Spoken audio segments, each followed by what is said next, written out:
ದರ್ಶನ್ ಮತ್ತು ಇತರೆ ಆರೋಪಿಗಳ ವಿಚಾರಕ್ಕೆ ಸಂಬಂಧಪಟ್ಟಂತೆ ನಾವು ಇವತ್ತಿಲ್ಲಿ ಮಾತಾಡ್ತಾ ಇದ್ದೀವಿ.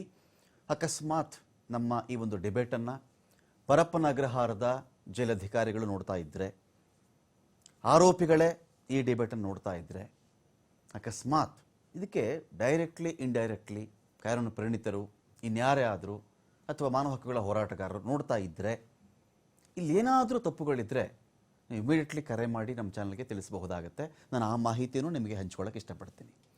ದರ್ಶನ್ ಮತ್ತು ಇತರರು ಕೆಲವರು ರಾಜಾತಿಥ್ಯ ಪಡ್ಕೊಂಡಿದ್ದು ನಿಜ. ಪರಪ್ಪನ ಅಗ್ರಹಾರದಲ್ಲಿ, ಪರಪ್ಪನ ಅಗ್ರಹಾರ ಅಂತ ಹೇಳಿದ್ರೆ ಸುಮಾರು 125 ಎಕರೆಯ ಒಂದು ದೊಡ್ಡ ಸಾಮ್ರಾಜ್ಯ ಅದು. ಇದರ ಒಳಗಡೆ ಏನಿದೆ ಏನಿಲ್ಲ ಒಳಗಡೆ ಹೋಗಿದ್ದವನಿಗೆ ಗೊತ್ತು, ಅವನ ಆಚೆ ಬಂದಾಗ ಅವನು ಹೇಳಿದ್ರೆ ಗೊತ್ತು. ಲೈವ್ ಆಗಿ ಅಲ್ಲೇ ನಡೀತಾ ಇದೆ ಹೇಳಿ ಅಂತ ಯಾರನ್ನಾದರೂ ಕೇಳಿದ್ರೆ ನಮ್ಗೆ ಯಾರಿಗೂ ಗೊತ್ತಿಲ್ಲ. ರಾಜಾತಿಥ್ಯ ಪಡ್ಕೊಂಡಿದ್ದು ನಿಜ, ಫೋಟೋ ವೈರಲ್ ಆಗಿದ್ದು ನಿಜ, 5-6 ಜನ ಆಫೀಸರ್ಸು ಆ ಕಾರಣಕ್ಕೆ ಸಸ್ಪೆಂಡ್ ಆಗಿದ್ದು ನಿಜ.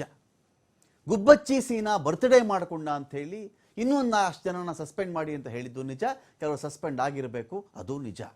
ಇದರ ಅರ್ಥ ಇನ್ನೊಮ್ಮೆ ಇದೇ ಆರೋಪಿಗಳು ಬೇಲೆಲ್ಲ ಸಿಕ್ಕಾದ ಮೇಲೆ ಮತ್ತೆ ಜೈಲಿಗೆ ಹೋದಾಗ ರಾಜಾತಿಥ್ಯ ವಿಚಾರವನ್ನು ಇಟ್ಕೊಂಡು ಇನ್ನೂ ಪ್ರೂವ್ ಆಗದೇ ಇರತಕ್ಕಂಥ ಕೇಸಲ್ಲಿ ಅವರಿಗೆ ಹಳೆಯ ಸೇಡಿನ ರೀತಿಯಲ್ಲಿ ಒಂದು ಜೈಲಿನ ಅಧಿಕಾರಿಗಳು ನಡೆದುಕೊಳ್ಳಬಹುದಾ?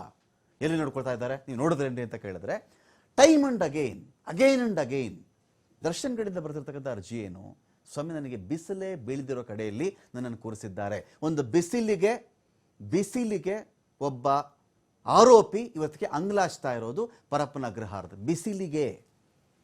ನಿನ್ನ ಊಟನೂ ಕೇಳ್ದಂಗಿಲ್ಲ, ಜೋರಾಗಿ ಊಟ ಕೊಡಿ ಅಂತಲೂ ಕೇಳ್ದಂಗಿಲ್ಲ, ಇನ್ನೊಂದೇನೋ ದಿಂಬು ಕೇಳಿರಬಹುದು, ಒಂದು ಹಾಸಿಗೆ ಕೇಳಿರಬಹುದು. ಆದೇಶ ಏನಿವತ್ತು ಇಂಟ್ರೆಸ್ಟಿಂಗ್ ಇದು. ದರ್ಶನ್ ಬೇಡಿಕೆಯಂತೆ ನನಗೆ ಎಕ್ಸ್ಟ್ರಾ ಹಾಸಿಗೆ ಕೊಡು, ಎಕ್ಸ್ಟ್ರಾ ದಿಂಬು ಕೊಡು, ಕೋರ್ಟ್ ಹೇಳಿಲ್ಲ ಇವತ್ತು. ಎಷ್ಟು ಕೊಟ್ಟಿದ್ದಾರೆ ಅಷ್ಟು ಇಟ್ಕೊಳ್ಳಪ್ಪ ನೀನು ಅಷ್ಟೇನೆ. ಏನಾಗ್ತಿದ್ದಿರಬಹುದು? ಈ ರೀತಿ ಪರಪ್ಪನ ಅಗ್ರಹಾರದಲ್ಲಿ ಈ ಥರ ರಾಜಾತಿಥ್ಯ ನಡೆದಿದ್ದು ನಿಜ, ಇವತ್ತಿಗೂ ನಡೀತಾ ಇರಬಹುದು, ನಡೀತಾ ಇದ್ದರೆ ಬೇರೆ ಯಾರಿಗಾದರೂ ಅದು ನಿಜನೂ ಇರಬಹುದು.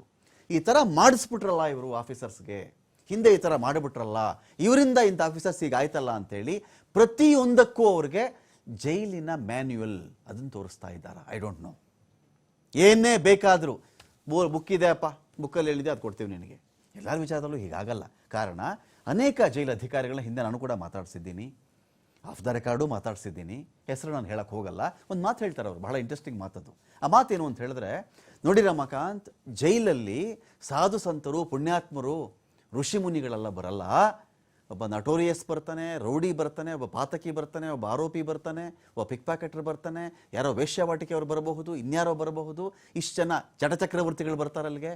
ಇವರೆಲ್ಲ ಬಂದಾಗ ಜೈಲಿನ ಕೆಪಾಸಿಟಿಗಿಂತ 3 ಪಟ್ಟು 4 ಪಟ್ಟು ಜಾಸ್ತಿ ಜನ ಅಲ್ಲಿ ಇರ್ತಾರೆ. ಇದ್ದಾಗ ಒಬ್ಬನಿಗೆ ಸಿಗರೇಟ್ ಸೇದಬೇಕು ಅಂತಾನೆ, ಒಬ್ಬ ಇನ್ನೇನೋ ಬೇಕು ಅಂತಾನೆ. ಎಷ್ಟೋ ಸಂದರ್ಭಗಳಲ್ಲಿ ಏನೋ ಮಾಡ್ಕೊಂಡು ಅವನು ಸೈಲೆಂಟ್ ಆಗಿರಲಿ ಅಂತೇಳಿ ಕೆಲ ಅಧಿಕಾರಿಗಳು ಅವನು ಸಿಗರೇಟ್ ಒದಗಿಸಿರೋದು ನಿಜ ಇದೆ ಅದು ಅಂತ ಇರಬೇಕಾದ್ರೆ, ಇಲ್ಲಿ ದರ್ಶನ್ ಕೇಸಲ್ಲಿ ಇನ್ನೂ ತೀರ್ಮಾನ ಬಂದಿಲ್ಲ. ನಾವ್ಯಾರು ಇಲ್ಲಿ ದರ್ಶನ್ ನಿರಪರಾಧಿ, ಆ ಗ್ಯಾಂಗ್ ನಿರಪರಾಧಿ ಅಂತ ಸರ್ಟಿಫಿಕೇಟ್ ಕೊಡೋಕ್ಕೂ ನಾವಿಲ್ಲಿ ಕೂತಿಲ್ಲ. ಆದರೆ ಹಳೆ ಕೇಸ್ ಇಟ್ಕೊಂಡು ಈ ಒಂದು ವಿಚಾರದಲ್ಲಿ ರಿವೆಂಜ್ ರೀತಿಯಲ್ಲಿ ನಡೆದುಕೊಳ್ಳಲಾಗ್ತಾ ಇದೆಯಾ ಎನ್ನುವುದಷ್ಟೇ ನಮ್ಮ ಪಾಯಿಂಟ್. ಇದೇ ವಿಚಾರಕ್ಕೆ ಸಂಬಂಧಪಟ್ಟಂತೆ ಡಿಬೇಟಲ್ಲಿ ಪಾಲ್ಗೊಳ್ಳೋದಕ್ಕೆ ನಮ್ಮೊಂದಿಗೆ ದಿಲೀಪ್ ಕುಮಾರ್ ಅವರಿದ್ದಾರೆ, ಹೈಕೋರ್ಟ್ನ ವಕೀಲರು. ಸ್ವಾಗತ ದಿಲೀಪ್ ಕುಮಾರ್ ಅವರು ನಿಮಗೆ ಒಂದು ಡಿಬೇಟ್ಗೆ. ಲೋಕೇಶ್ವರ್ ಸರ್ ಇದ್ದಾರೆ, ನಿವೃತ್ತ ಪೊಲೀಸ್ ಅಧಿಕಾರಿ. ಸ್ವಾಗತ ಲೋಕೇಶ್ವರ್ ಅವರೇ ತಮಗೆ ಒಂದು ಡಿಬೇಟ್ಗೆ. ನಮಸ್ಕಾರ. ಈಗ ಇಲ್ಲಿ ನಾನು ಒಂದು ಪಾಯಿಂಟ್ ಕೇಳಿಬಿಡ್ತೀನಿ ದಿಲೀಪ್ ಅವರೇ. ಕನಿಷ್ಠ ಮೂಲಭೂತ ಸೌಲಭ್ಯ ಕೊಡ್ತಾ ಇಲ್ಲ, ಬ್ಯಾರಕ್ನಿಂದ ಹೊರಗಡೆ ಬರೋಕ್ಕೂ ಬಿಡ್ತಾ ಇಲ್ಲ, ಮೈ ಮೇಲೆ ಬಿಸಿಲು ಬಿದ್ದು ಹಲವು ದಿನಗಳೇ ಆಗಿರಬೇಕು. ಈ ಥರ ಬಿಸಿಲು ಬೀಳದೇ ಇದ್ದಾಗ ಫಂಗಸ್ ಆಗುವುದು ಸಹಜವಿರಬಹುದೇನೋ. ಕೊಬ್ಬರಿ ಸ್ವಲ್ಪ ಶೀತ ವಾತಾವರಣದಲ್ಲಿ ಇಟ್ಟುಬಿಟ್ರೆ, ನೀರಿನಂಶದಲ್ಲಿ ಇಟ್ಟುಬಿಟ್ರೆ ಕೊಬ್ಬರಿಗೆ ಒಂದು ಫಂಗಸ್ಸು ಬೂಸ್ಟೋ ಬಂದುಬಿಡುತ್ತೆ. ಜನ ಏನು ಮಾಡ್ತಾರೆ, ಒಲೆ ಸುತ್ತ ಇಟ್ಬಿಡ್ತಾರೆ ಅದನ್ನು. ಬಿಸಿಲು ಬಿದ್ದರೆ ಅಥವಾ ಬಿಸಿ ಶಾಖ ತಾಕಿದ್ರೆ ಅದಕ್ಕೆ ಆ ಬೂಸ್ಟ್ ಹೋಗುತ್ತೆ ಅಂತ ಹೇಳಿ. ಇವರಿಗೆ ನನ್ನ ಬ್ಯಾರಕ್ಕಲ್ಲಿ ಹೊರಗೆ ಬರೋಕ್ಕೂ ಬಿಡ್ತಾ ಇಲ್ಲ, ಬಿಸಿಲು ಬಿದ್ದು ಹಲವು ದಿನಗಳೇ ಕಳೆದುಬಿಟ್ಟಿದೆ, ಕೈಯಲ್ಲಿ ಫಂಗಸ್ ಕಾಣಿಸ್ಕೊಂಡಿದೆ, ನನಗೆ ಹೆಚ್ಚುವರಿ ದಿಂಬು ಕೊಟ್ಟುಬಿಡಿ, ಬೆಡ್ಶೀಟ್ ಕೊಟ್ಟುಬಿಡಿ, ನನಗೇನೋ ಬಗೆ ಊಟ ಕೊಟ್ಟುಬಿಡಿ, ಮನೆಯಿಂದ ಊಟ ತರಿಸೋಕೆ ಅಲೋ ಮಾಡಿಬಿಡಿ. ಇದನ್ನು ಕೇಳದೇ ಇದ್ದಾಗ ಇದು ಒಂದು ರೀತಿಯಲ್ಲಿ ಇಷ್ಟು ಕೇಳಿಕೊಳ್ಳುವುದರ ಮಟ್ಟ ಅಗ್ರಿ ಮೇನಲ್ಲಿ ಏನಿದೆ ಅದು ಕೊಡ್ತಾರೆ ಸ್ವಾಮಿ, ಇಟ್ ಈಸ್ ಈಸಿ ಟು ಸೇ.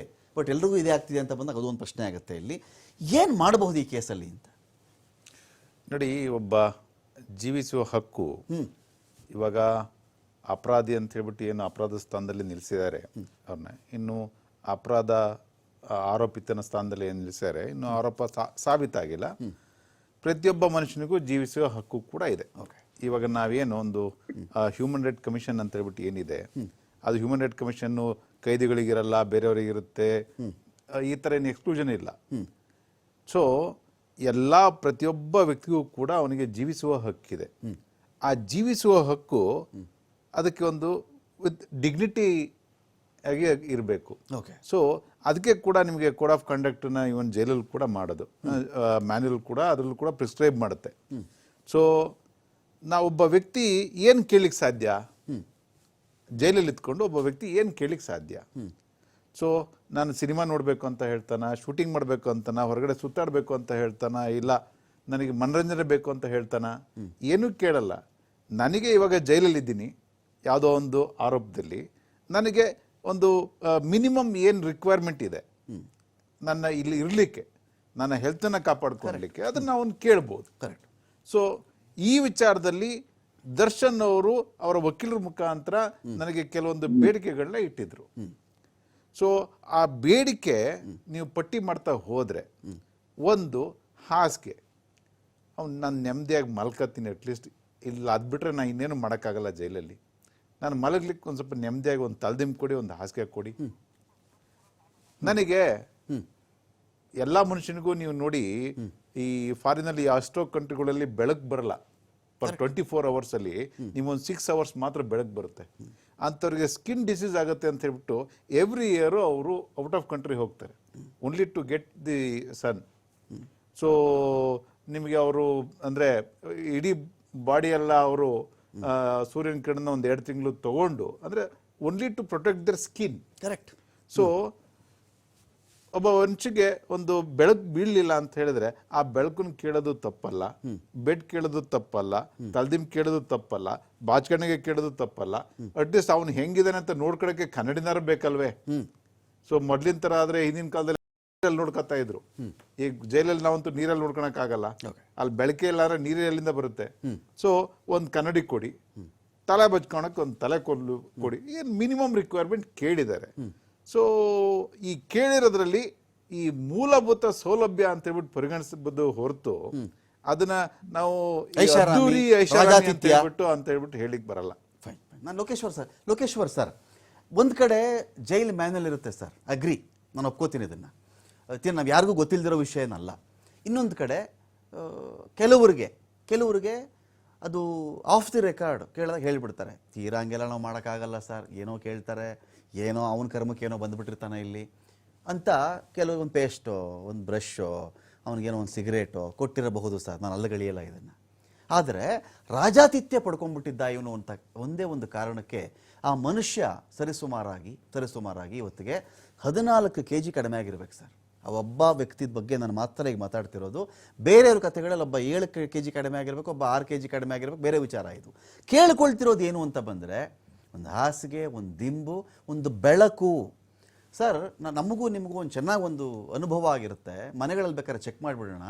ಈ ಯಾವಾಗಾದ್ರೂ ಸೈಕ್ಲೋನ್ ಬಂದ್ಬಿಡುತ್ತೆ ಸರ್, 15 ದಿನನೋ 20 ದಿನನೋ ಬಿಸಿಲಿನ ದರ್ಶನವೇ ಇರಲ್ಲ.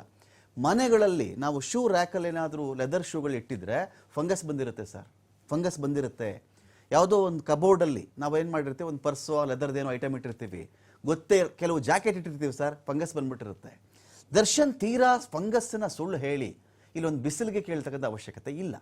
ಮೋರೋವರ್ ಇದರಲ್ಲಿ ಅಕಸ್ಮಾತ್ ಬಿಸಿಲಿಗೆ ಆ ಮನುಷ್ಯನ ಬಿಟ್ಟು ಬಿಡುವುದರಿಂದ, ಯಾಕಂದರೆ ನಮ್ಮ ಇಂಡಿಯಾದ ಯಾವುದೇ ಕಾರಾಗೃಹ ಕೂಡ ಶಿಕ್ಷೆಯನ್ನು ಮಾನದಂಡವನ್ನಾಗಿ ಇಟ್ಕೊಂಡು ಕಟ್ಟಿರ್ತಕ್ಕಂಥ ಗೋಡೆಗಳಲ್ಲ. ಭಾರತದ ಯಾವುದೇ ಕಾರಾಗೃಹದ ಗೋಡೆ ಮನಃ ಪರಿವರ್ತನೆ ಉದ್ದೇಶ ಇಟ್ಕೊಂಡು ಕಟ್ಟಿರ್ತಕ್ಕಂಥ ಗೋಡೆ ಇದು ಒಂದು. ಮತ್ತು ಶಿಕ್ಷೆ ಆಗಿರತಕ್ಕಂಥ ಅಪರಾಧಿ ಕೂಡ ದರ್ಶನ್ ಸೋಫಾರ್ ಅಲ್ಲ, ನಾವು ಕ್ಲೀನ್ ಚಿಟ್ಟು ಕೊಡ್ತಾ ಇಲ್ಲ ಇಲ್ಲಿ. ಹಾಗಿದ್ದಾಗ ಇದನ್ನು ಅಕಸ್ಮಾತ್ ಈ ಮ್ಯಾನ್ಯಲಲ್ಲಿ ಇರೋ ಪ್ರಕಾರವೋ ಇಲ್ದಿರೋ ಪ್ರಕಾರವೋ ಇಷ್ಟು ಒದಗಿಸಿ ಕೊಟ್ಟುಬಿಟ್ರೆ ಜೈಲಲ್ಲಿ ಯಾವುದಾದ್ರೂ ಜೈಲಧಿಕಾರಿ ಏನಾದರೂ ಕಳ್ಕೊಳ್ತಾರ ಅಂತ ನನ್ನ ಬೇಸಿಕ್ ಕ್ವಶನ್ ಸರ್. ರಮಾಕಾಂತ್ ಅವ್ರೆ, ಒಬ್ಬೊಬ್ಬ ವ್ಯಕ್ತಿ ಒಂದೊಂದ್ ತರ ಜೀವನ ಕಟ್ಕೊಂಡ್ ಬಂದಿರ್ತಾರೆ. ಒಬ್ರು ಚಾಪೆ ಮೇಲೆ ಮಲಗಿ ರೂಢಿ ಇಟ್ಕೊಂಡಿರೋರು ಇದಾರೆ, ಕಲ್ ಮೇಲೆ ಮಲ್ಕೊಂಡ್ ಬೆಳ್ಕೊಂಡ್ ಬಂದಿರೋರು ಇದಾರೆ, ಬೆಡ್, ಇನ್ನೊಬ್ರು ಕುಶನ್, ತರಾವರಿಲಿ ಬೆಳ್ಕೊಂಡ್ ಬಂದಿರ್ತಾರೆ. ಅದೆಲ್ಲದೂ ಅವ್ರವ್ರಿಗೆ ಬಿಟ್ಟಿದ್ದೆ. ಆದ್ರೆ ಒಬ್ಬ ಆರೋಪಿತನಾದಾಗ ಜೈಲಲ್ಲಿ ಏನ್ ಮಿನಿಮಮ್ ಕೊಡ್ಬೋದು ಈ ಲೆವೆಲ್ ಆ ಲೆವೆಲ್ ಅಂತ ಎಲ್ಲಾ ಲಾ ಮೇಕರ್ಸ್ ಕೂತ್ಕೊಂಡು ಚರ್ಚೆ ಮಾಡಿ ಪೊಲೀಸ್ ಮ್ಯಾನ್ಯುಯಲ್ ನಾವೆಂಗೆ ನಮ್ಮಲ್ಲಿ ಕೆಲವು ವಿಚಾರಕ್ಕೆ ಮಾಡಿದ್ದಾರೆ ಹಂಗೆ ಜೈಲ್ ಮ್ಯಾನ್ಯುಯಲ್ ಅಂತಾನು ಅವ್ರು ಮಾಡಿದ್ದಾರೆ. ಅದ್ರ ಪ್ರಕಾರ ಒಬ್ಬ ವ್ಯಕ್ತಿಗೆ ಎಷ್ಟೊತ್ತಿಗೆ ಎಷ್ಟು ಊಟ ಕೊಡ್ಬೇಕು, ಅವ್ನ್ ಬದುಕಕ್ಕೆ ಏನು ಕೇರ್ ತಗೋಬೇಕು ಅನ್ನೋ ವಿಚಾರ ಸಹ ಚರ್ಚೆ ಆಗಿರುತ್ತೆ.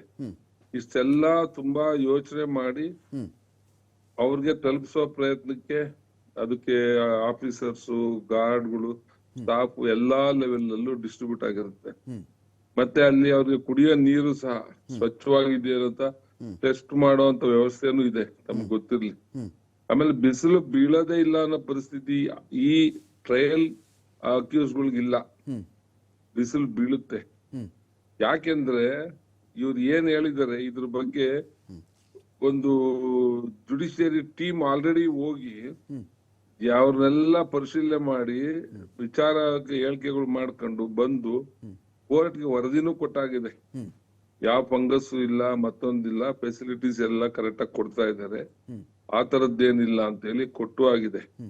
ಮತ್ತೆ ಇವ್ರು ಅದೇ ವಿಚಾರಕ್ಕೆ ಮುಂದುವರಿತಾ ಇದ್ದಾರೆ ಅಂದ್ರೆ ಇದು ಬೇರೆ ಸುಮ್ನೆ ಒಂದಷ್ಟು ಲೋಕೇಶ್ವರ್ ಸರ್, ನಾನು ಒಂದ್ ಪ್ರಶ್ನೆ ಕೇಳ್ತೀನಿ ಸರ್. ಇಲ್ಲಿ ಯಾರು ಪರ ಅಂತಾನೂ ಭಾವಿಸ್ಬೇಕಾಗಿಲ್ಲ, ವಿರೋಧ ಅಂತಾನೂ ಭಾವಿಸ್ಬೇಕಾಗಿಲ್ಲ. ಸಪೋಸ್ ಈ ತರದೊಂದು ಆಯೋಗ ಹೋದಾಗ ಎಲ್ಲೋ ಒಂದ್ ಕಡೆ ಇಟ್ಟಿದ್ದು, ಆಮೇಲೆ ಆಯೋಗ ಅಲ್ಲಿಂದ ಆಚೆ ಬಂದ ತಕ್ಷಣವೇ ತಿರುಗಿ ಇನ್ನೊಂದು ಕಡೆ ಮಾಡಿರಬಹುದು.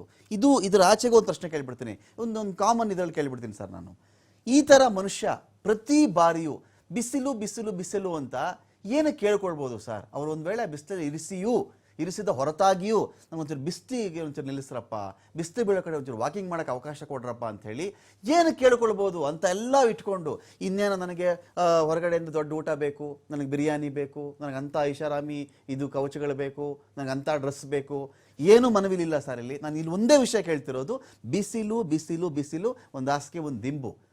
ಪದೇ ಈ ತರ ಒಂದು ಕೋರ್ಟ್ ಅರ್ಜಿ ಹಾಕೊಂಡು ಮನುಷ್ಯ ಬರ್ತಿದ್ದಾನೆ ಅಂದ್ರೆ ತೀರಾ ಮನುಷ್ಯ ಸುಳ್ಳು ಹೇಳ್ತಾ ಇದ್ದಾನೆ ಅಂತ ನಾವು ಭಾವಿಸ್ಬೇಕಂತ ನನ್ನ ಬೇಸಿಕ್ ಕ್ವಶನ್ ಸರ್ ಇದು. ಇಲ್ಲ ಸುಳ್ಳು ಹೇಳೋದು ಅಂತಲ್ಲ, ಆ ಕಮಿಟಿ ಏನ್ ಹೋಗಿತ್ತು ಅದು ಸರ್ಪ್ರೈಸ್ ಆಗಿ ಹೋಗಿದ್ದು, ತಮ್ಗೆ ಅದು ಗೊತ್ತಿರ್ಲಿ. ಅವ್ರು ಯಾರು ತಿಳಿಸಿ ಹೋಗಿಲ್ಲ ಸರ್. ಕೋರ್ಟ್ ಆರ್ಡರ್ ಬಂದಾಗ ಎಲ್ರಿಗೂ ಅಲರ್ಟ್ ಆಗಿರ್ತಾರಲ್ವಾ ಸರ್ ಟೈಮಲ್ಲಿ? ಇಲ್ಲ ಆರ್ಡರ್ ಸಸ್ಪೆನ್ಸ್ ಎಲ್ಲ ಯಾರಿಗೂ ಗೊತ್ತಿಲ್ಲ, ಅದು ತಮ್ಗೆ ಗೊತ್ತಿಲ್ಲ. ಸರ್ಪ್ರೈಸ್ ಆಗಿ ಹೋಗಿರೋದವ್ರು ಅಡ್ವೊಕೇಟ್ಸ್ ಟೀಮು ಪ್ಲಸ್ ಜಡ್ಜು ಇವ್ರು ಹೋಗಿರೋದಲ್ಲಿ ಸರ್ಪ್ರೈಸ್ ಆಗಿ ಹೋಗಿ ವೆರಿಫೈ ಮಾಡಿರೋದು. ಅದು ಹಾಗೆ ಅಲ್ಲಿ ಕೊಟ್ಟಿರೋದು. ಈ ತರದ ವಿಚಾರಗಳಲ್ಲಿ ಯಾರು ಹೇಳ್ಬಿಟ್ಟು ಹೋಗೋದಿಲ್ಲ, ಯಾಕಂದ್ರೆ ಕೋರ್ಟ್ ನಾಳೆ ನಂಬೋದಿಲ್ಲ ಯಾರುವೆ. ಅದಕ್ಕೋಸ್ಕರ ಕೋರ್ಟ್ ಅದನ್ನ ಸರ್ಪ್ರೈಸ್ ಆಗಿ ಚೆಕ್ ಮಾಡಕ್ ಹೇಳಿ ಮಾಡ್ಸಿದೆ. ಎರಡನೇದು, ಇದು ಒಂದು ಮೆಥಡ್ ಆಫ್ ಆಪರೇಷನ್ ಇರ್ಬೋದು, ನಾವು ಮೋಡಸ್ ಆಪರೇಂಡಿ ಅಂತ ಹೇಳ್ತೀವಿ. ಮುಂದೆ ಆತನಿಗೆ ಬೇಲ್ ಮ್ಯಾಟ್ರಿಗೆ ಏನಾದ್ರು ಇದನ್ನ ಬಳಸ್ಕೊಳಕ್ಕೆ ಪ್ರಯತ್ನ ಇರ್ಬೋದಾ ಅನ್ನೋದು ಒಂದ್ ಪ್ರಶ್ನೆ ಆಗುತ್ತೆ. ಸರಿಯಾಗಿ ಅಲ್ಲಿ ಇದಾಗ್ತಿಲ್ಲ ಅಂತ. ಸೊ ಇವರು ಹಿಂದೇನು ಅದೇ ಮಾಡಿದ್ದಾರೆ, ಈಗಲೂ ಅದೇ ಮಾಡೋ ಪ್ರಯತ್ನಕ್ಕೆ ಮಾಡೋ ಪ್ರಯತ್ನ. ಲೋಕೇಶ್ವರ್ ಸರ್, ಸುಪ್ರೀಂ ಕೋರ್ಟ್ ನ ಆರ್ಡರ್ ತೀವ್ರತೆ ನಾವು ಗಮನಿಸ್ಬಿಟ್ರೆ ಬೇಲ್ ಅನ್ನೋ ವಿಚಾರ ಈಗಲ್ಲ, ಇನ್ನು 3 ತಿಂಗಳು 4 ತಿಂಗಳು ಬಿಟ್ಟರು ಅದ್ರ ಬಗ್ಗೆ ಯೋಚನೆ ಮಾಡಕ್ಕೂ ಆಗಬಾರ್ದು, ಆ ಮಟ್ಟಕ್ಕಿದೆ ಸರ್ ಸುಪ್ರೀಂ ಕೋರ್ಟ್ ನ ಆರ್ಡರ್. ಅದನ್ನ ಚೆಕ್ ಮಾಡ್ಕೊಂಡ್ಬಿಟ್ರೆ ನಾವು. ಇಲ್ಲ ಎಲ್ಲ ಗೊತ್ತಲ್ಲ, ನನ್ಗೂ ಗೊತ್ತಲ್ಲ. ನೋಡಿ, ಸೂಕ್ಷ್ಮ ಯಾವ್ದೇ ನ್ಯಾಯಾಲಯಗಳಾಗ್ಲಿ ಏನಾಗ್ಬಿಡುತ್ತೆ, ಒಬ್ಬ ಮನುಷ್ಯನ ಬದುಕು ಜೊತೆ ಚೆಲ್ಲಾಡಕ್ ಇಷ್ಟ ಪಡೋದಿಲ್ಲ. ಒಂದ್ ತಮಗ್ ಗೊತ್ತಿರ್ಲಿ, ಅವನ ಬದುಕಿನ ಕ್ವಶನ್ ತೀವ್ರತೆ ಜಾಸ್ತಿ ಅಂತ ಆದಾಗ ಅದಕ್ಕೆ ಏನೋ ರಿಲೀಫ್ ಕೊಡೋ ಯೋಚನೆಗಳು ಬರ್ತವೆ. ಆ ಯೋಚನೆಗಳು ಬರ್ಲಿ ಅಂತ ಇದು ಒಂದು ಮೆಥಡ್ ಇದೆಯೋ ಏನೋ ನನ್ನ ಒಂದು ಅನುಮಾನ ಅಷ್ಟೇ, ನಾನೇನ್ ಬೇರೆ ಹೇಳ್ತಿಲ್ಲ. ಯಾಕೆಂದ್ರೆ ಅಲ್ಲಿ ಸುಮಾರು 7 ಅಥವಾ 8 ಸಾವಿರ ಆರೋಪಿತರಿದ್ದಾರೆ. ನಾಟು ಬರೇ ದರ್ಶನ್ ಒಬ್ರು ಇಲ್ಲ ಅಲ್ಲಿ, ಮತ್ತು VVIP ಕ್ಯಾಟಗರಿಯವರು ಇದ್ದಾರೆ. ಯಾರಿಗೂ ಈ ಸಮಸ್ಯೆ ಇಲ್ವಲ್ಲ, ಇವ್ರೊಬ್ಬರಿಗೆ ಯಾಕೆ ಬರ್ತಾ ಇದೆ ಅನ್ನೋದು ಎಲ್ಲರ ಪ್ರಶ್ನೆ ಇದೆ. ಯಾರಿಗೂ ಯಾಕಿಲ್ಲ, ಇವ್ರೊಬ್ಬರಿಗೆ ಯಾಕಿದೆ?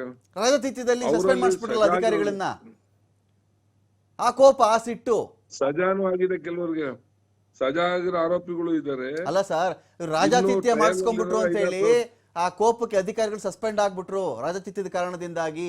ಆ ಕೋಪಕ್ಕೆ ಹಿಂಗ್ ಯಾಕೆ ಮಾಡ್ತಿರಬಾರ್ದು ಅಂತ ಜಿದ್ದು. ಇಲ್ಲ, ಅದು ಪ್ರಶ್ನೆ ಬರೋದಿಲ್ಲ. ನೋಡಿ, ನಮ್ಮಲ್ಲಿ ಸಿಸ್ಟಮ್ ಅಲ್ಲಿ ಓದೋನ್ ಇದ್ದವನ್ ಅವ್ನ ಸೇಫ್ಟಿಗೆ ಏನ್ ಬೇಕು ಅಷ್ಟು ನೋಡ್ಕೊಂತಾನೆ. ಅವನ್ಗೆ ಯಾರಿಗೋ ಆಗಿರೋದಕ್ಕೆ ನಾನ್ ಯಾಕೆ ಜಿತ್ತು ಸಾಯ್ಸಕ್ ಹೋಗಿ ನಾನು ಮನೆಗೆ ಹೋಗ್ಬೇಕು ಅಂತ ಯಾರು ಅದನ್ನ ಯೋಚನೆ ಮಾಡೋದಿಲ್ಲ ನನ್ನ ಅಭಿಪ್ರಾಯದಲ್ಲಿ. ಆ ರಿಸ್ಕ್ ನ ತಗೊಳೋದಿಲ್ಲ. ಅದು ಖಂಡಿತ ಒಂದು ಸತ್ಯಕ್ಕೆ ದೂರವಾದ ವಿಚಾರ ಅಂತ ತಮ್ಮ ಗಮನ ಕೊಡ್ತಿದ್ದೀನಿ.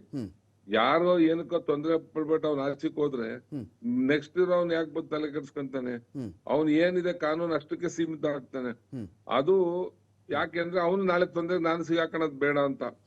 ಇದು ಪ್ರಶ್ನೆ ಆಗಿರ್ಬೋದು ವಿನಃ ನಾಳೆ ಅವ್ನಿಗೆ ತೊಂದ್ರೆ ಆಯ್ತು ಇವನಿಂದ ಅಂತ ಹೇಳಿ ಇವನು ಅದನ್ನ ಸಾಧಿಸಕ್ಕೆ ಅಂತ ಇವನ್ ಏನೋ ಮಾಡಕ್ ಹೋಗ್ತಾ ಇದ್ದಾನೆ ಅನ್ನೋದ್ರಲ್ಲಿ ಅರ್ಥ ಇಲ್ಲ. ನಿಮ್ಗೆ ಬಾಡಿ ಓವರ್ ಕ್ಯಾಮ್ರಾಗಳು ಇದಾವೆ, ನಿಮ್ಗೆ ಅದು ಹೇಳ್ತಾ ಇದ್ದೀನಿ.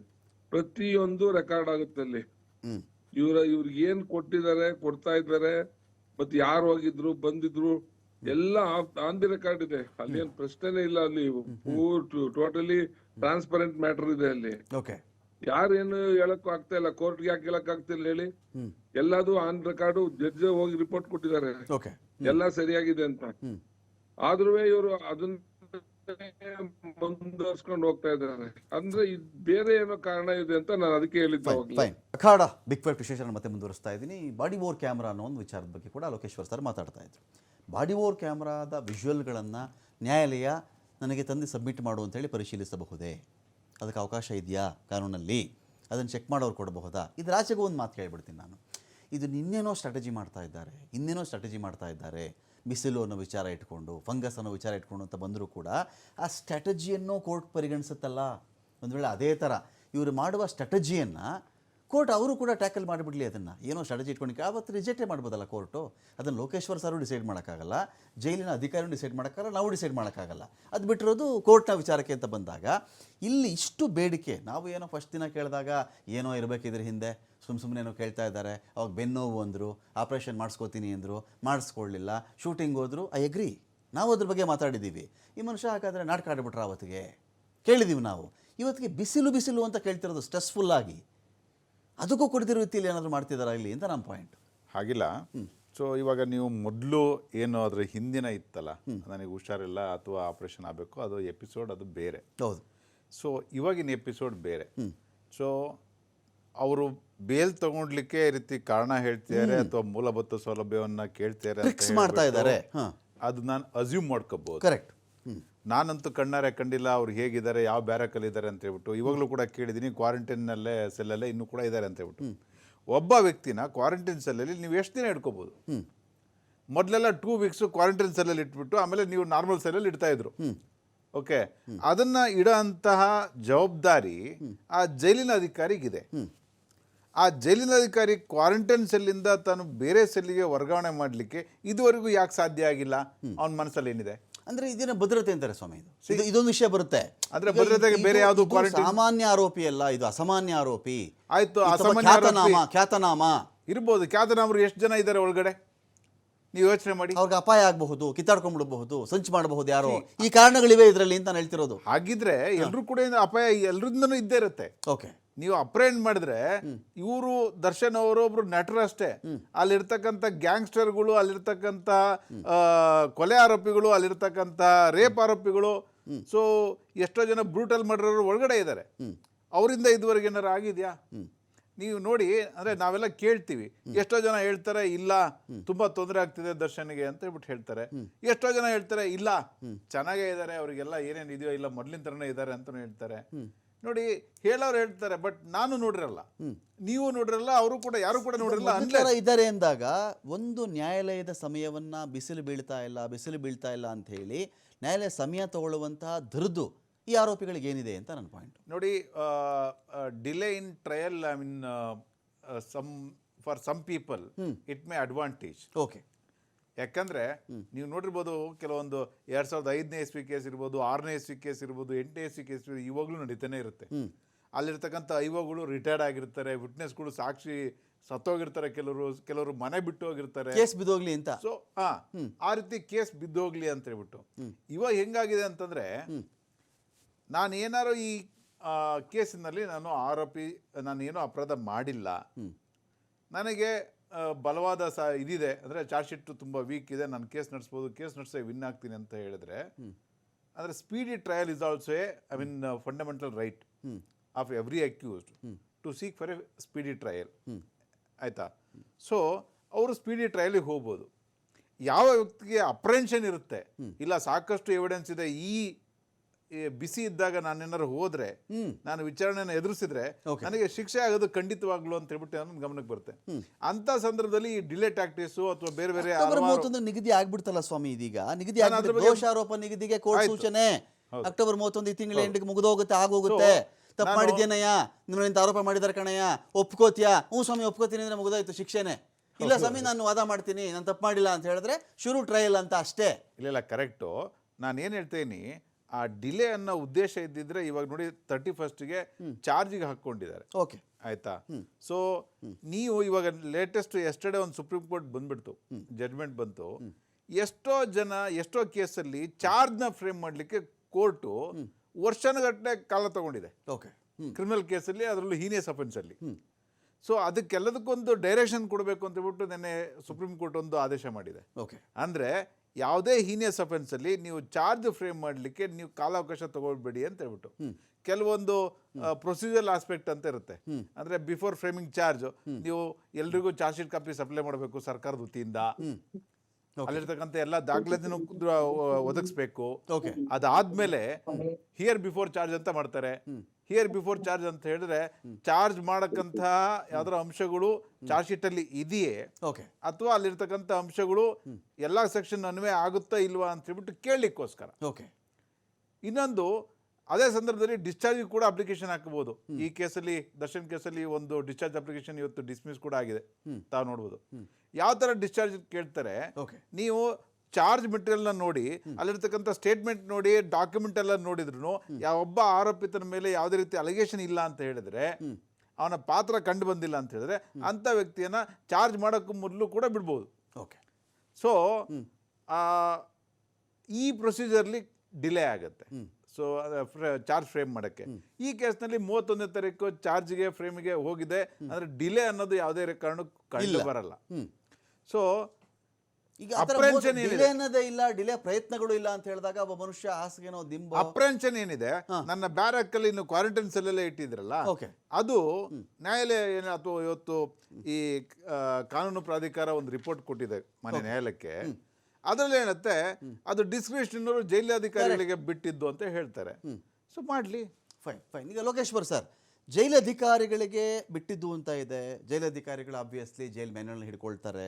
ಹಳೆ ಕೋಪ ತೀರಿಸ್ಕೋತಾ ಇದ್ದಾರೋ ಇಲ್ವೋ, ಅಥವಾ ಭಯಂಕರವಾಗಿ ಸ್ಟ್ರಿಕ್ಟ್ ಆಗಿರ್ತಕ್ಕಂಥ ಆಫೀಸರ್ಸ್ ಅಲ್ಲಿ ಇದ್ದಾರೋ, ಪ್ರತಿಯೊಂದು ಒಂದೊಂದು ಅಕ್ಷರ ಓದ್ಕೊಂಡು ಅದನ್ನು ಜಾರಿ ಮಾಡೋದನ್ನು ಗೊತ್ತಿಲ್ಲ.